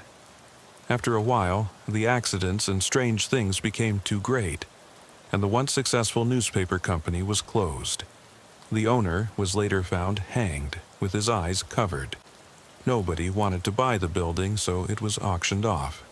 A man who bought all kinds of different buildings acquired this place at a bargain price. He wanted to set up another business in it, but after visiting the building once, he did nothing more with it. Eventually, the man died, and his cousin, an old hag, inherited the place. She decided to turn the first floor into student rooms and rent them out at a low price. The old hag didn't want to put much effort into the place, so she hired my neighbor to take care of it. He received a small wage and was able to store his valuable vintage cars on the ground floor. My neighbor did this job for a while, often coming into the building and admiring his vintage cars. He spent so much time with these cars that he neglected the building and also his marriage. That changed one day when he spent a little too long admiring his cars. No one knows exactly what happened that night, but he was never the same man again. The people on the first floor told me that they heard strange noises coming from the ground floor that night. Later, they saw my neighbor running for his life as if a lion were chasing him. After that night's events, he sold his classic cars and never spent much time near the building again. He never stayed in the building for more than an hour. Even when he showed me my room, he seemed very strange and unusual. He even told me that I should choose a better option if there was one. But I had no choice. My father threatened to throw me out of the house, and I needed a room to live in. I took the room, but after 3 years of living in it, I was desperate to find a better place. Now I live in room 3 of the 14 rooms available. It's a small room, but habitable. I was never in my room much. It scared me, especially because of my neighbor, who is mentally ill. She stayed up all night doing the craziest things you can imagine. At one point, she went so crazy that she hit her head against the shower and screamed and shouted that the voices must have come out. That was finally the moment when she was admitted to an institution. But after 6 months, they sent her back and gave her a cocktail of strong sedatives. She still behaves very strangely, but she is calmer and no longer hits her head. Nevertheless, I felt uncomfortable in this place. So I spent most of my time with my parents or my girlfriend. I was here no more than twice a week, but Corona changed all that. Now I'm stuck here. And because I'm here 24/7 now, I understand why this place is called haunted. The first week of my Corona stay here already started strangely. A roommate from room 13 was going through the mail on the mail table in the middle of the hallway. Suddenly, he saw a flash of light coming from the elevator behind the mail table. The elevator was built when the building was a newspaper company. Over time, the elevator broke and they removed it, leaving only the unused elevator shaft. However, there was a small round window through which you could see into the darkness of the elevator shaft. It was too dark to see anything, but nevertheless my roommate tried to find out where this flash of light came from. Then he took out his cell phone and used the flashlight to see better. I have to say, I have never heard such a frightened scream in my life. I immediately ran out of my room to see what had happened, as did many of my roommates. At first, I saw nothing, but upon closer inspection I saw my roommate crawling in the fetal position under the mail table, crying. His face was as pale as a snowman, and his phone was broken on the cold floor. He screamed that a face was looking at him. It was obvious that he was panicking. When he calmed down, he told us to look through the elevator glass. I took my phone and looked over. At first, I didn't see anything and thought he was overreacting. I almost stopped looking until I saw some red paint dripping down the elevator shaft. Then I looked clearly, and 2 red handprints going down the elevator shaft lit up when I pointed my light at them, like they came right out of a horror movie. He told us that he saw the black ink hands moving down those handprints, and when he pointed the light down, he saw a deformed face moving so fast up the elevator shaft that he dropped his cell phone. When my roommate got up, you could see a big wet spot on his pants. That night, he packed his things and went home to his parents. He still has not returned. The police finally came to analyze the blood. When they opened the elevator shaft, a terrible smell filled the building. It wasn't long before they found the remains of what looked like a human being. A whole search party came to find out why a body was found in the elevator. After a week, the police found nothing suspicious in the building. They just said that we should keep the door in the basement locked for some reason. The human remains apparently came from one of the photo developers from the newspaper company's time. The autopsy revealed that the person had died of severe trauma. The person who performed the autopsy stated that he had never seen anything so horrible in his life, and that he had worked there for 30 years. I thought the police officer who told us this was making a sick joke, but he was serious. The weeks following the elevator incident were even more disturbing. One day, black liquid leaked out of every shower. A girl who lived in the building was soaked in this horrible substance and developed a terrible rash. Then, a few days later, a large hole appeared in the ceiling because too many dead rats had strangely accumulated there, and the ceiling could no longer hold the weight. Finally, one of the other girls who lived in the building committed suicide. She was discovered by her best friend. Unfortunately, I walked past the open door when they removed the body. I still can't get that horrible image out of my head. She had her eyes covered, like all the other suicides. I really wanted to leave that place. Summer was almost upon us, and I had already arranged to take care of my sister's house and dog. But before I could leave, the plumbing broke. I called my old neighbor, and he sent some plumbers to help fix it. Apparently, the mentally ill woman next to me had washed all her hair down the sink. The clog was so bad that they had to open the pipes below the first floor. The plumbers didn't like the place and asked me if I wanted to stay nearby. It was the first time I'd stayed on the ground floor. The place looked very old and neglected. While they were busy cleaning the pipes, I looked around and was drawn to a door. It was in the middle of the building. For some reason, I opened the door and stared into the darkness. A strange fear came over me. I just couldn't move, and I stared into the abyss. As my eyes became more accustomed to the darkness, I saw clearly something large moving up the stairs. Every second it came closer and closer, but it made no sound. I remember that I just couldn't move while the thing approached. It looked so real. But when one of the plumbers touched my shoulder, I came out of this strange illusion. I looked down the stairs and saw nothing. I closed the door and left this terrible place. The plumbing was repaired, and the plumbers left quickly. From that point on, I had had enough of this place and happily moved into my sister's house. Unfortunately, this experience was not much better either. Now, I'm back in my room, sitting around idly, waiting for the next strange event to occur. The owner no longer allows new tenants. More and more people are leaving this place.